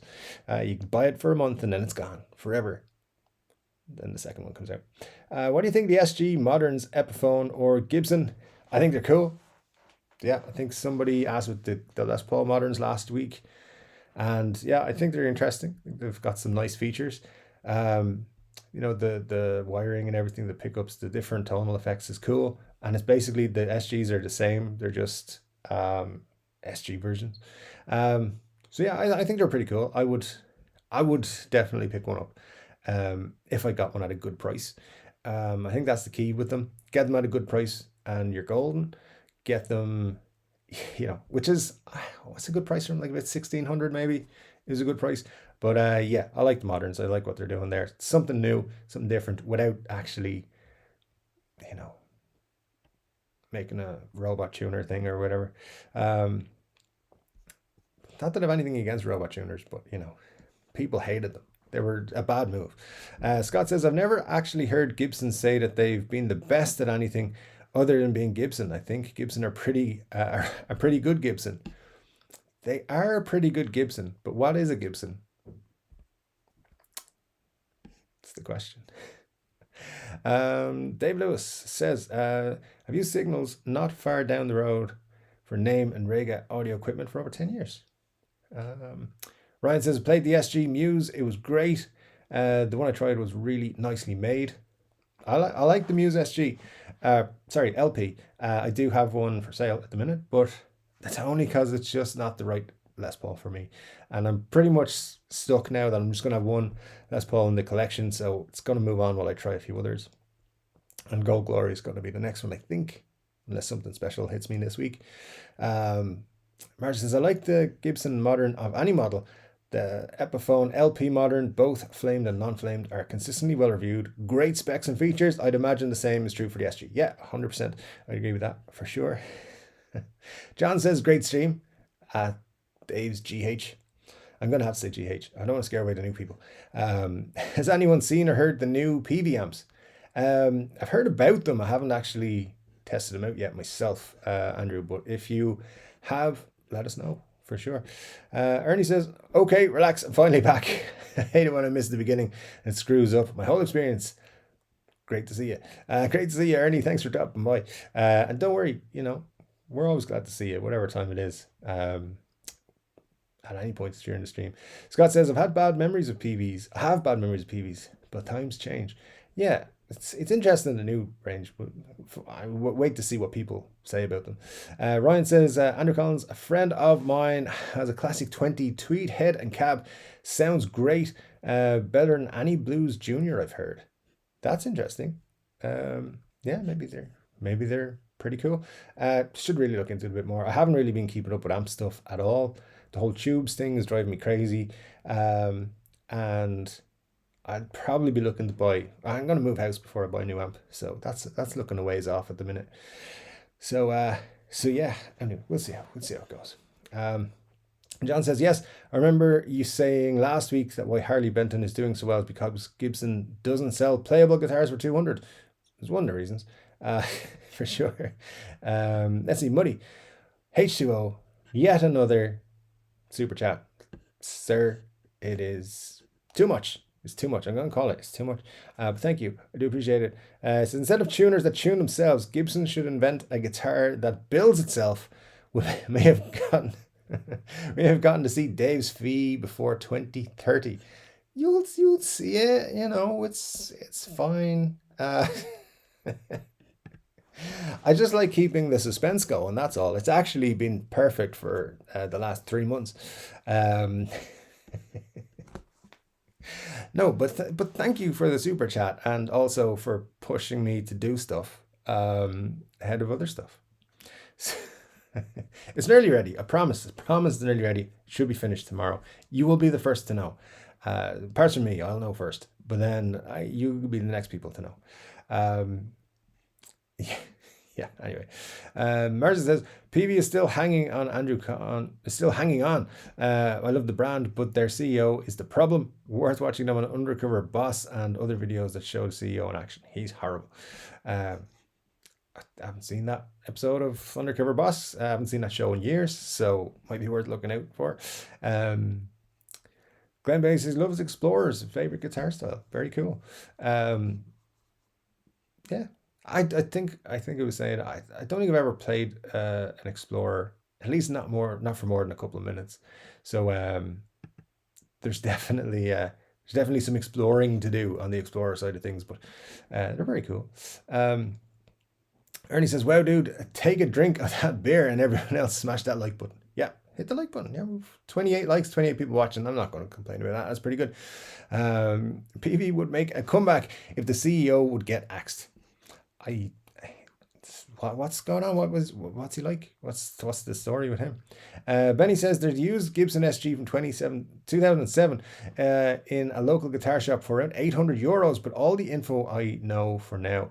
I think I'll have to drop in on Monday to check it out. Yeah, if it's an SG from 2007, it could be a good price. Yeah, I would want it to be original and have a case and everything, but it should be good. 2007 doesn't stand out as anything to look out for particularly, but if it's in good shape for 800, that's just worth picking up. That's how the market's going. There's some things up at the minute that are priced ridiculously, and there are some things that are priced well. So yeah, I'm seeing good deals out there. Just be wary if you're buying online. Reverb has had a lot of scams lately. I saw a Chris Cornell uh, Gibson signature model listed for like 1,200 euros. It's like, no, there's something wrong with that. So, like, those things go for like a lot more than that. I can't even remember how much they cost. I want to say 6,000, but I feel like it's probably way more than that. Um, but anyway, rolling on. Chai says to John, to be fair, Gibson don't really sell playable guitars under 2,000. It's true. It's true. Matt says, Dave, do you think the guitar market has peaked? Are we about to see used prices get back to reasonable prices? Yeah, definitely going to see prices stable. It looks like the market has leveled off, and I would expect to see prices drop. There are still people selling or trying to sell things ridiculously. Case in point, there was an a Les Paul Les Plus Gold Top one. They should be about 1700 at most, because they're a rarest version of the Les Paul Les Plus. But that guy had it for like 1950. So I mean, it was about 250, 300 more than it should have been. But he's not selling it. So that's the thing. A year ago, that would have been snapped up. So yeah, that's the thing. People aren't buying as much at higher prices now, so the prices will come back down. See, the thing is, the NAMM show is coming up. When the NAMM show comes up, if the guitar companies actually get behind it like they said they were going to, and they actually pump out a whole load of new stuff, the thing there is the second-hand market's going to suffer. It's going to dip because people are going to buy all the new stuff, and then people will start selling. Don't forget, we haven't had a NAMM show in like 2 years. So there's been no huge influx from all the manufacturers at the same time for 2.5 years now. So it's going to have an effect. But also the market is softening anyway. So yeah, we're going to see better prices for used stuff, particularly at the higher end, particularly at stuff like the 2,000, 1,000 to 2,000 price range as well. But what you'll see as well is a lot more negotiation available. Very much so. I think anyone who has a guitar for sale now will accept offers, even if they're not, if they don't have offers available, like you can't press the button to make an offer, send them a message, make them an offer. They're probably open to it because everyone's trying to sell something and very few people are actually selling at the minute. So, because people are waiting for prices to go down. So yeah, it's definitely time, thankfully, because it was getting out of hand. So some stuff was crazy. Some stuff will still be priced crazily. Because people are trying to flip things. There's a bigger amount of people trying to flip guitars now than there ever was. They'll get bored eventually and move off, and we'll just have the normal flippers, and the prices will just be what they were. But yeah, hopefully second-hand market is going to start getting better again, because it's been a bit of a pain in the arse. Let me see. Chime up. How do I get to purchase your glory hole? It's not for sale. Not yet. But end of the year, got to pay taxes. Moving on. They make some really nice models for less than that. That's for Gibson. Ryan says. Matt says, I'm so jealous. That's of the Epiphone elitists. I really need to track one down. Yeah. Keep an eye on one, put in a watch list. It's always good. Keep things in a watch list for a couple of weeks. You never know. They might drop the price, especially if they see something has been added to watch lists a lot, or if it's been added to cart, they'll usually reach out or put a little enticing price drop on it, 5% or so. But yeah, definitely worth checking out. Scott says 30 guys and 4 girls with glory hole shirts walk into a bar. Oh no, you're not going in here. I can see why that would happen. Good call, Scott. Maybe we should be discreet with our glory hole t-shirts. Still be fun. As Ryan says, Dave, on the right side, it's the American side. It's just not done.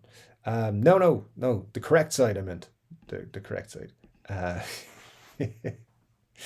Yeah, it's there's just people in the wrong lane today. It's driving me crazy. Like 2-lane road. We're in the wrong, and the left lane is for turning left. The right lane for going straight on. People who were going straight on were in the turning left lane. I was like, get out of my way. I'm trying to get home. So,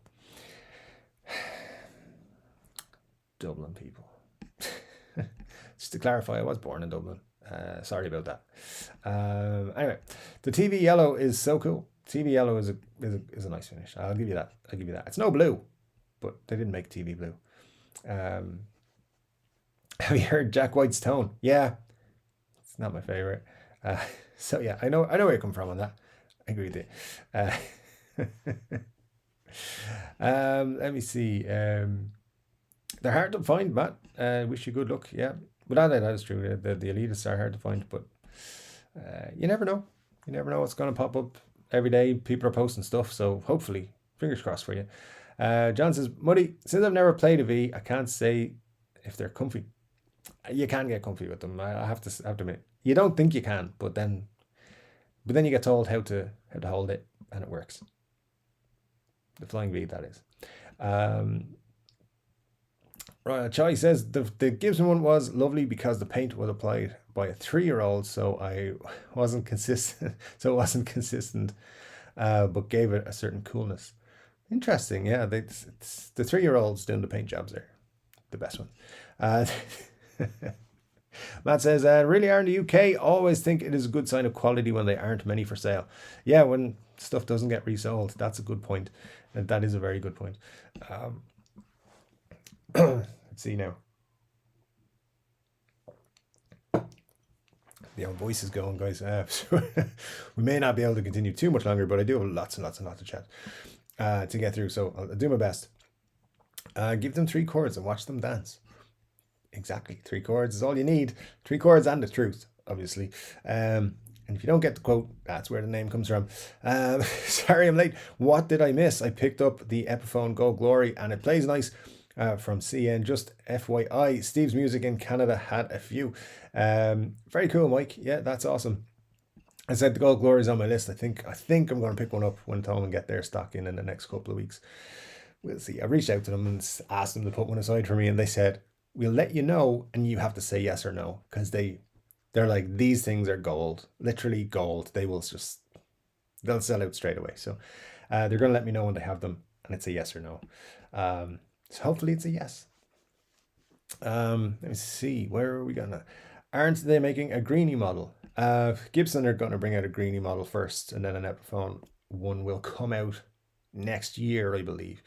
But yeah, Gibson are going to reveal theirs towards the end of the year, I believe. But you might get a teaser of it now. You never know. Chai says, don't get a Gold Glory, get a Kramer with a Seymour Duncan HB. Volume control with coil split. Sound better and build than the Gold Glory. Sorry, Epi fans. There you go. There's 2 opinions on the same guitar in just a few comments. So yeah, the good thing is I have a good relationship with Thomas, so I can check it out, and if I like it, I can keep it, and if I don't like it, I can send it back, and it'll be no problem. So so yeah, I'll probably check it out. But then again, a lot of things I want to check out as well.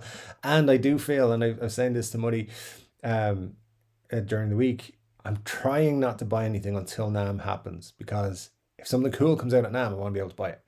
So we'll see. We'll see if I can remain strong and not buy anything before that time. I have a feeling I won't, but we'll see. Especially when Muddy H2O is being super cool and sending me guitars that I should buy all the time. Thanks for that, Muddy.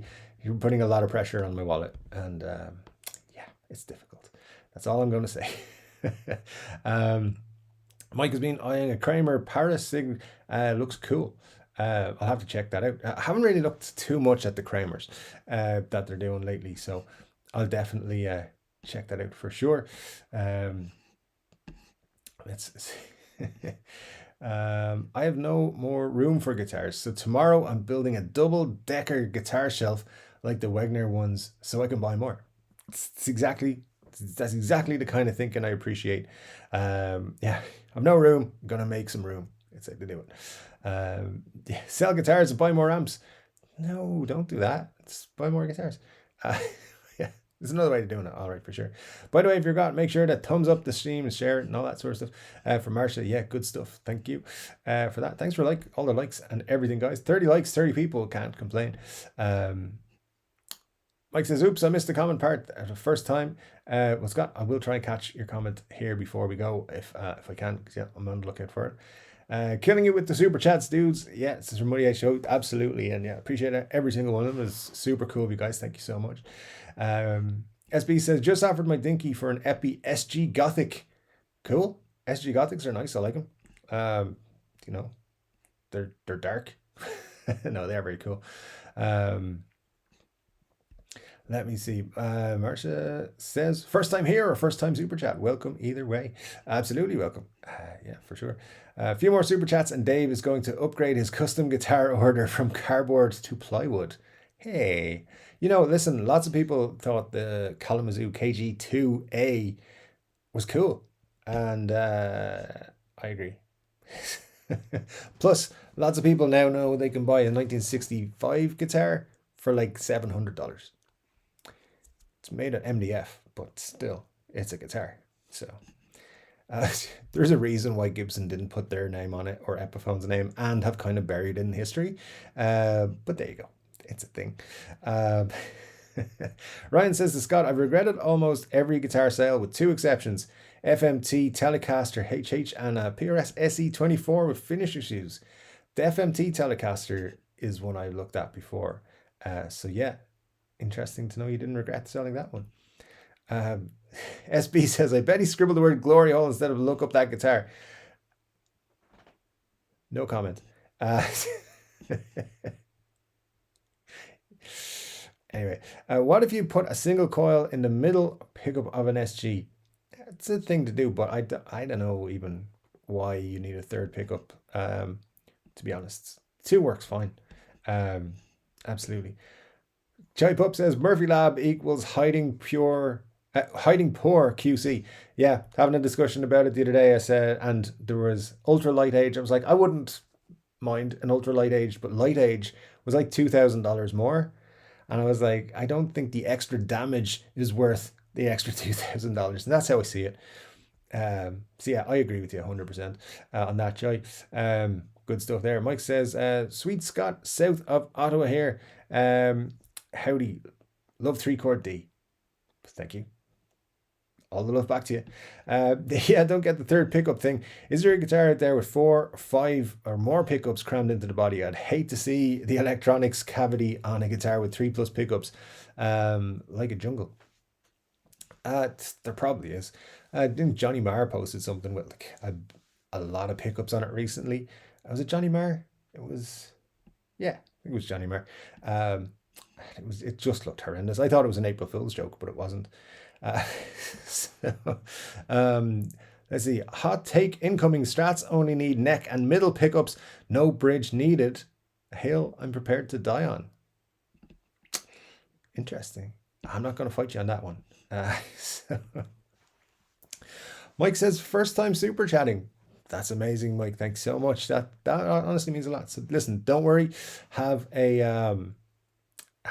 Let me know any comment you want and I will check it out anyway. But I appreciate it a lot, Mike. Thanks so much. Making me your first super chat. That's very cool. Margaret says driving. Dublin don't have nothing on Florida. Possibly.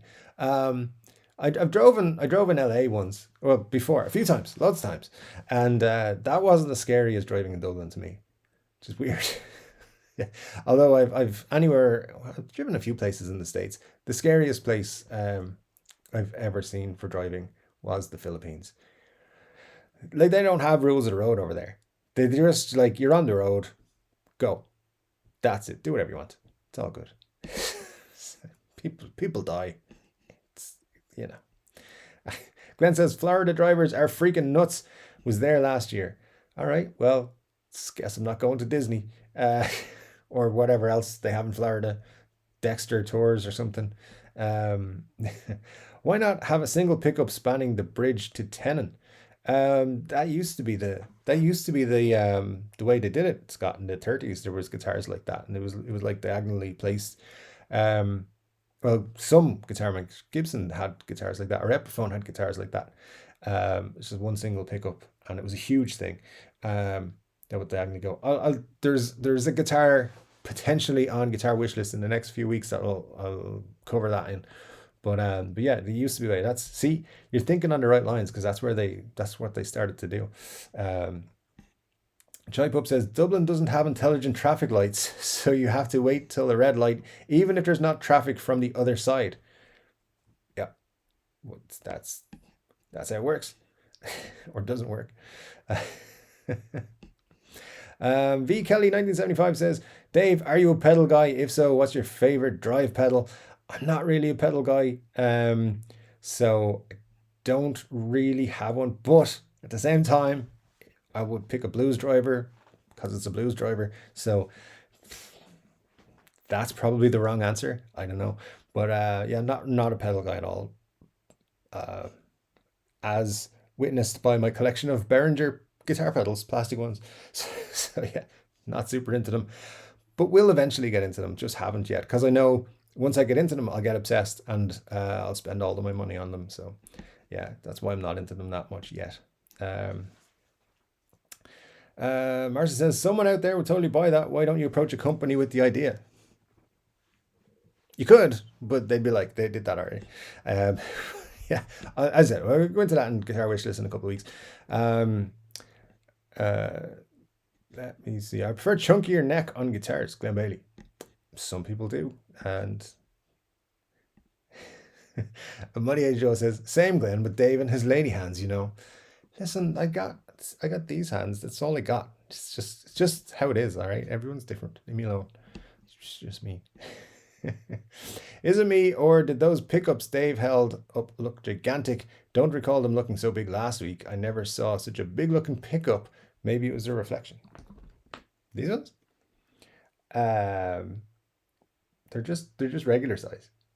So I know it's just because there's like a black foam all the way around. So like the pickup is here to, where's it? Like here. Yeah, it's not that big. So hopefully you can make it the foam. They're not super bright. Yeah, hopefully it's just a camera trick. Let me see, where are we now? Thanks, Dave. Great show tonight. Anything that can make 2 hours fly by and still leave me wanting more cannot be bad. Pre-show. All right. Pre-show's a good idea. I like it. Let's see. John says, what are the bridge pickups near the guitar headstock? Are the bridge pickups near the guitar headstock? They're on the back of it. Dave's using fancy camera angles on us. Sorry about that. Yeah, the camera is at an angle, actually. So good point. That's probably what's going on there. Let's see. Marge says to Benny, well, wait, you mean 3 single coils on humbucker? I've seen SSH from Fender and other brands. Survey, what's the best lowest price guitar style version of a playable SG? That's from John. I'm going with Harley Benton if you're looking at lowest price. That's just what I'm going to say on that one. But actually, not a huge fan of their SG style, but there you go. Glenn says, never had a guitar with both single coils and hums. Yeah, me neither. SG Pro Mental, super amazing. Cool. Dave Lewis says, get a local t-shirt printer to do them for you. Well, then I'd have to do shipping and everything myself. That's a pain. But yeah, listen, it's not a bad idea, Dave. I do appreciate it. Thanks for that. Muddy says, SG Junior or Special if you prefer 2 pickups. That's for the that's Muddy H2O confirming he does indeed enjoy SGs. Donald says, funny that Gibson will soon be Gibson knockoffs. There you go. That's a good point. SB, does Glory Hole equipment go back into the channel? Equipment doesn't, no. The finance from it, absolutely. Thanks for that. Ryan Burns says, played one today, a Golden Stadium 59 vintage, beautiful guitar. Interesting. I have to look into that one. Let's see. SG, Epiphone is best value for money and not a clone at the same time. So it's a win too. Do Kramer make an SG shape? I don't think so. Not yet. Not yet, I don't think. They probably will though. Muddy says, John, sure thing, the SG standard is nice too if you prefer humbuckers over P90s. I just think P90s rock in SGs. You are correct, sir. That is fantastic. And John says, I'm into Derek trucks because I play slide. Very cool. Mar says, I'd love to try slide sometime, but I'm scared I'll get my finger stuck inside the stupid thing. I mean, you probably won't. Probably won't. John says, Muddy, have you considered a question about possibly considering adopting me as your son? I'm 62, but a kid at heart. There you go, Muddy. An offer for you, for sure. Truck's wife, Tedeschi, is an amazing guitar player also. Yeah, absolutely. The Trucks Tedeschi band. Is that what they call their duo thing? It's pretty cool.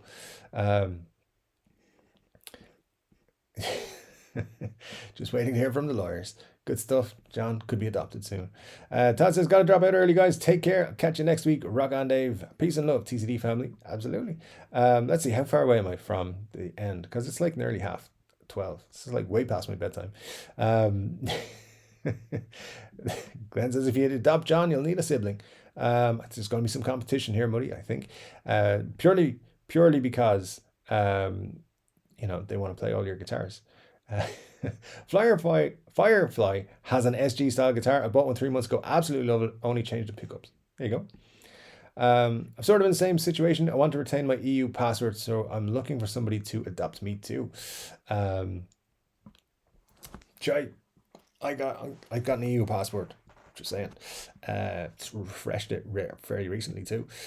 So I need to go somewhere on vacation. But there you go. I'm not sure I could adopt you though. But you never know. We'll see what happens. John says, we could adopt each other. I'm a native Californian. California is a place. I haven't been there in quite a while, actually. I'm still thinking over that NAM trip. We never know. Never know. It's 3 weeks away. I've got 2 weeks basically to make my mind up. I think they'll still sell me a ticket in 2 weeks' time. So we'll see. As I said, just need about 400 t-shirts to sell in that time. So buy your t-shirts if you want me to go to NAM. Anne says, great show again. Thanks and have a great rest of your weekend. Take care, Anne. Thank you so much for dropping by. Phil says, gotta roll. Thanks for the stream. Thank you. Benny says, just find something that works for you. I've seen people slide with beer glasses. I've seen lots of people do that. It's just experimenting, playing with it. Take it easy with it. You'll figure it out. Joy says, thanks, but it won't help me when I want to live in Spain. True. With all these glory hole sales, it's SGs for everyone, right, Dave? Absolutely. I mean, depending. If the t-shirt blows up and we sell millions of them, I'll buy you all an SG. That's a promise. Good night to everyone who's cutting out early. See you next time. That's from Marcia. I'm still going to try and get to the bottom of the chat. Could be here for quite a while. When he says, I love Albert King's STV's Hero, and if a V is good enough for Albert King, I can't knock it. Play it standing. Or SRV, not STV. Yeah, absolutely. Yeah, I agree with you. It's comfortable to play the V sitting there. You just got to get to know it. Scott says, I missed Amos last one at Long and McQuaid. I wanted the BB King 2, couldn't decide. Since then, I've bought all the JBs, getting tired of LPs. Yeah, doing a lot of them. I saw some very interesting looking slides on Reverb, made of all kinds of materials, tons of shapes and sizes, but it still managed to get my finger stuck. They're quite large usually, so you should be all right. You can hold them. You don't have to pop your finger in it either. You can hold it other ways. Marcia, get some rest. Bye, Marcia. Get some rest and hoping for a good week. Lots of people saying goodbye. Yeah. Muddy, do you own an SRV Albert King Sessions DVD? It's outstanding. Muddy says, Les Pauls are overrated. Said what I said. Yeah. I do agree with you on that. I never wanted with the Bonamassa or / Epi Firebird ones. If I get a Firebird, I'd want a 5 or a 7. Anything but a 1. Yeah, I think I'd want the 5. Is that the two pickup one? Yeah. Yeah, I agree with you 100%. Let's see. Grandpa Joe's here. Nice to see you, Grandpa Joe. Have a great week, Dave, and all the great people here today. I'll see you all next week. Looking forward to it, Grandpa Joe. Thanks for dropping by. Glenn says I wanted a 64 Johnny Winter Firebird. Those are cool. But it didn't have 6G to drop on a Gibson. Yeah, that's always the problem with Gibsons. Let's see. Margaret with a super chat. Thanks, Margaret. Says Glory Hole shirt needs SG. Oh, next Glory shirt needs SG. Oh, all right. So that's pretty much decided. There will be a next t-shirt, next Glory Hole t-shirt. But appreciate that, Margaret. Thank you so much. How different is the neck on the SG Modern? Not sure off the top of my head. Actually, I'd have to look into that for you. But I think it's a Modern C. I could be wrong. Yeah, honestly, I'll have to look it up. I saw JB playing jazz music was so boring, but his technique on the guitar was something else. The drummer was in a boy band from the 80s. Interesting.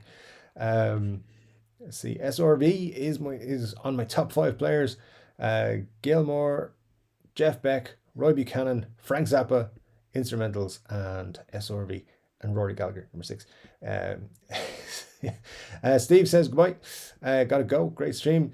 Thanks for popping by, Steve. Really appreciate it. Badfink 2 was here. Nice to see you, Badfink. Talk about late and hi and bye. See you next week. Thanks, Badfink. It's always great to see you. Thanks for dropping in. Let us know you're here. Hope you're doing well. Let's see. Dave says, Dave, do you ever watch the John Robson Friday evening 5 o'clock live stream? I dip in occasionally. Don't get to see it too often because I'm usually just finishing up my own work day between 4 and 5, and then I get off to the shops and stuff on a Friday, so never really get to see much of it, but I dip in occasionally. Yeah, John's a cool guy. I like the stuff he does. Very, very interesting guy.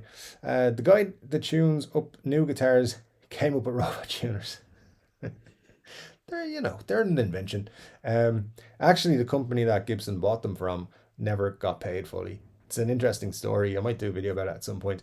I was wondering if Badfink 2 would show up. I was losing hope with the clock winding down here. Nice to see you, even for a fleeting moment. That's from Marsha. Yeah, absolutely. Always good to see Badfink on the chat. Badfink says, most CEOs haven't a clue what happens on the floor. Take it from an experienced shipper receivers. Yeah, that's true. CEOs, they don't. They know what goes on in their office, and that's about it. Let's see. Badfink 2, a CEO. They don't have a clue, Badfink, but PVCO is also a jerk who thinks he knows all on top of it. Now, that's Marsha saying that. I have no clue who the guy is. But yeah, I'm guessing he's done some bad stuff. I don't know. Is that SG for sale a standard? What SG for sale? Did I mention an SG for sale? I don't know.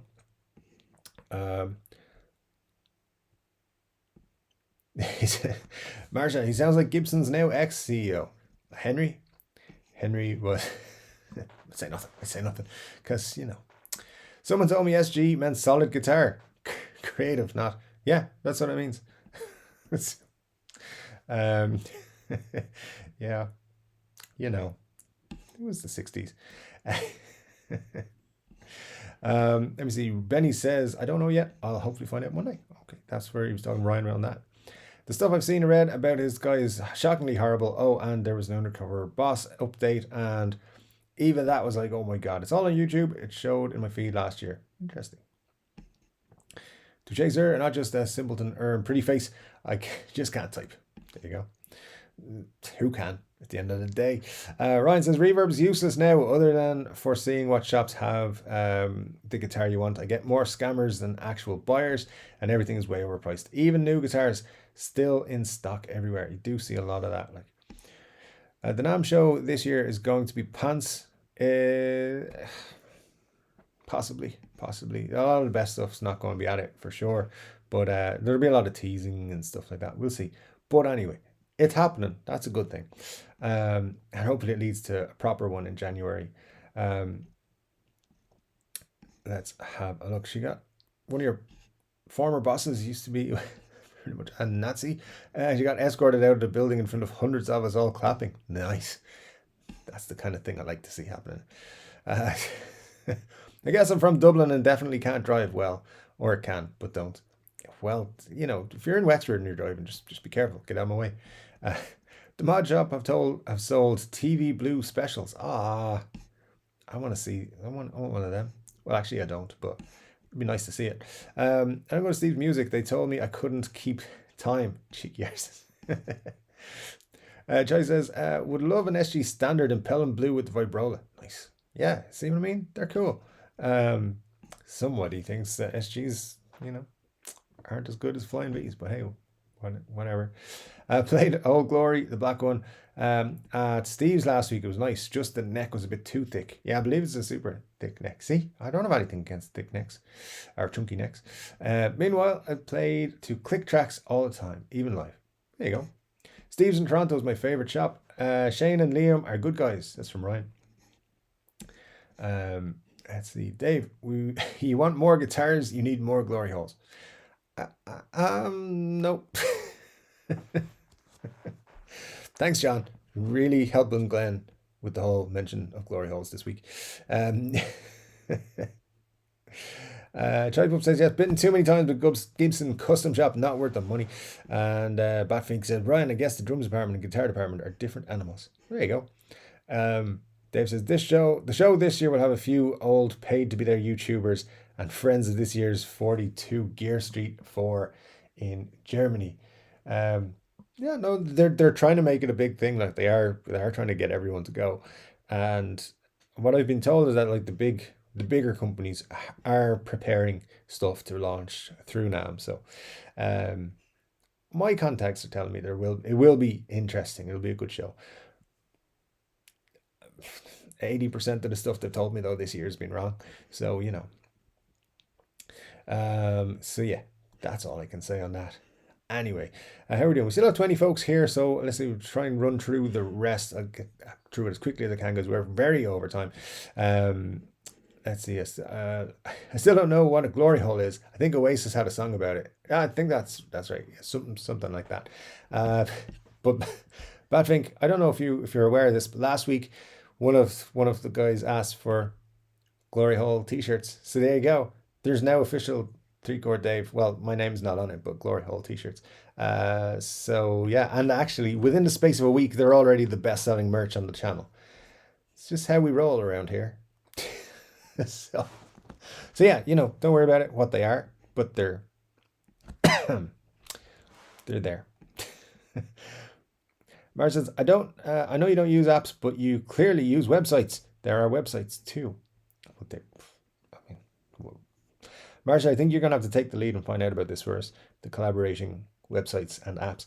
The FMT Telly is nice, but I don't like the sound. It's got very punchy pickups. I think it's more geared for metal. Okay. Interesting. Badping says, I've not done collab yet. I'd like to eventually. Which is better, Jeff Beck USA signature or a Strat Ultralux? Ultralux seems to have better specs, but the JB has a roller nut. I'd probably go with the Jeff Beck. Personally, I think that would be better. But the Ultralux is very cool as well. So yeah, I think both of those would be cool. I'm not a huge Strat guy, but the Jeff Beck would be my call on that one. Marge says, when things calm down in my life a little, I'm going to look into it. There was definitely some interest. Would be a neat way to practice and pretend to have talent. There's no pretending to have talent. It's all good. Just everyone has different amounts of talent. That's what it is. Just yeah, get out there and just enjoy yourself. You could even end up with a hit. There you go. You never know. Ryan says, saw a guitar that I think 5 single coils slanted the other and another routed into the bridge. That's interesting, yeah. I suppose you get piezo's and stuff like that. Margaret says Florida has old people. That would explain the driving, I guess, yeah. This city where I live has more car accidents than the rest combined on a daily basis. Interesting. Ryan Byrne says, Philippines driving is scary. I went there for a billiards tournament and you'd see motorbike crashes every few minutes. I was on a trip with some friends. Like we were crazy. We were filming a project and we went to like the countryside. So we didn't stay in the main cities or anything, But getting there was like driving up these mountains and stuff. And they would just overtake, like we were in a bus and they would overtake on a bend around a truck that they couldn't see what was coming in the middle of the night with no proper lighting. And it was the scariest thing. Like I was full sure we were going to die on the roads over there. Thankfully, we didn't. It was a scary time. This is the most unbelievable road I've ever been on. People driving was just nuts.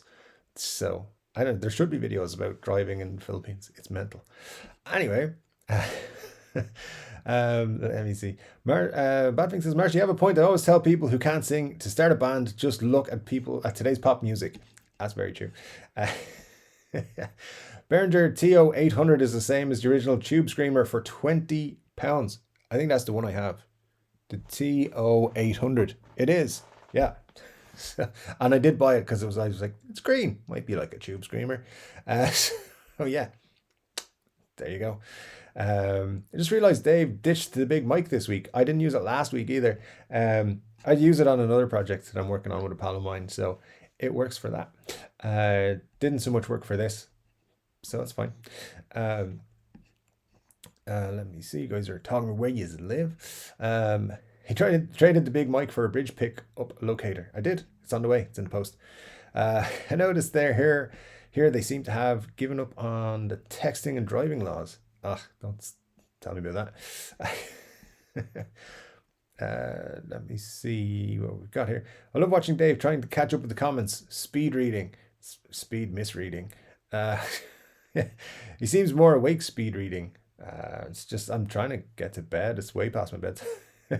Dave is like, another GHT. I guess we didn't realize this is the first in the TCD GH collectible series. Yeah. Oh my god. I do feel like it'd be great fun for like 30 of us to walk in somewhere wearing Glory Holes t-shirts. I think that would be fantastic.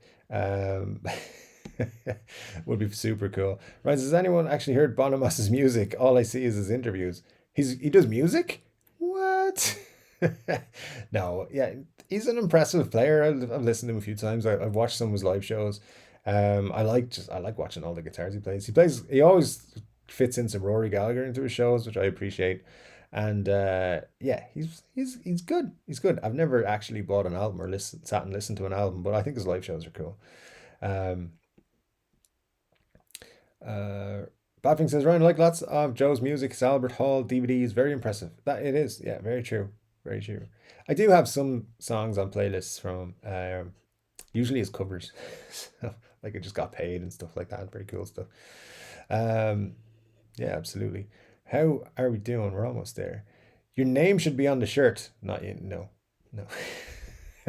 I sat there for like an hour going, will I put 3 Chord Dave on this? And then decided not to.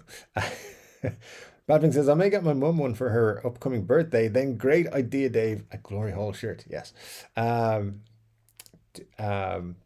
Maybe not get one for your mum. Marcia says, I agree with Margaret. It should say TCD on the front or the back of the shirt. It should also say the social media handle for people to find the channel. This is a fan appreciation channel t-shirt. So yeah, I don't want people to come looking for glory holes and finding my channel. They can find glory holes through the guitar channel, just naturally. But yeah, maybe not the other way around. But thanks. Maybe the next one will say 3 Chord Dave on it. I did battle with that one.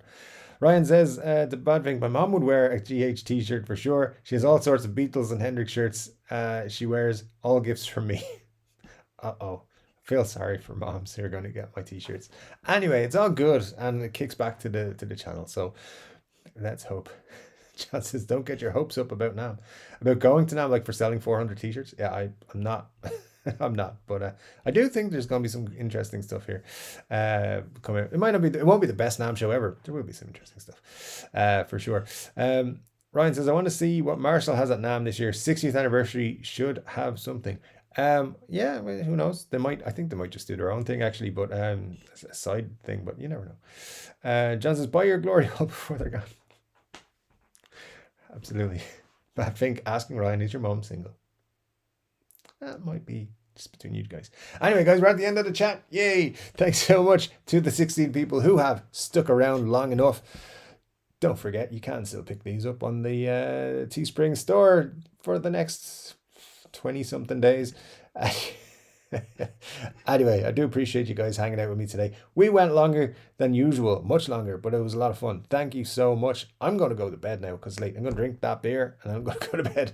Have a great week, guys. Thank you so much again. And as always, take care. I'll see you in the next one. 3 Chord Dave will have videos this week, I promise you. Guitar wish list Monday, as always. Although it was Tuesday this week. It'll be Monday this week. And yeah, Tuesday or Thursday, another video as well. And I'll see you next week. All right, take care, guys. Have a good one. Bye-bye.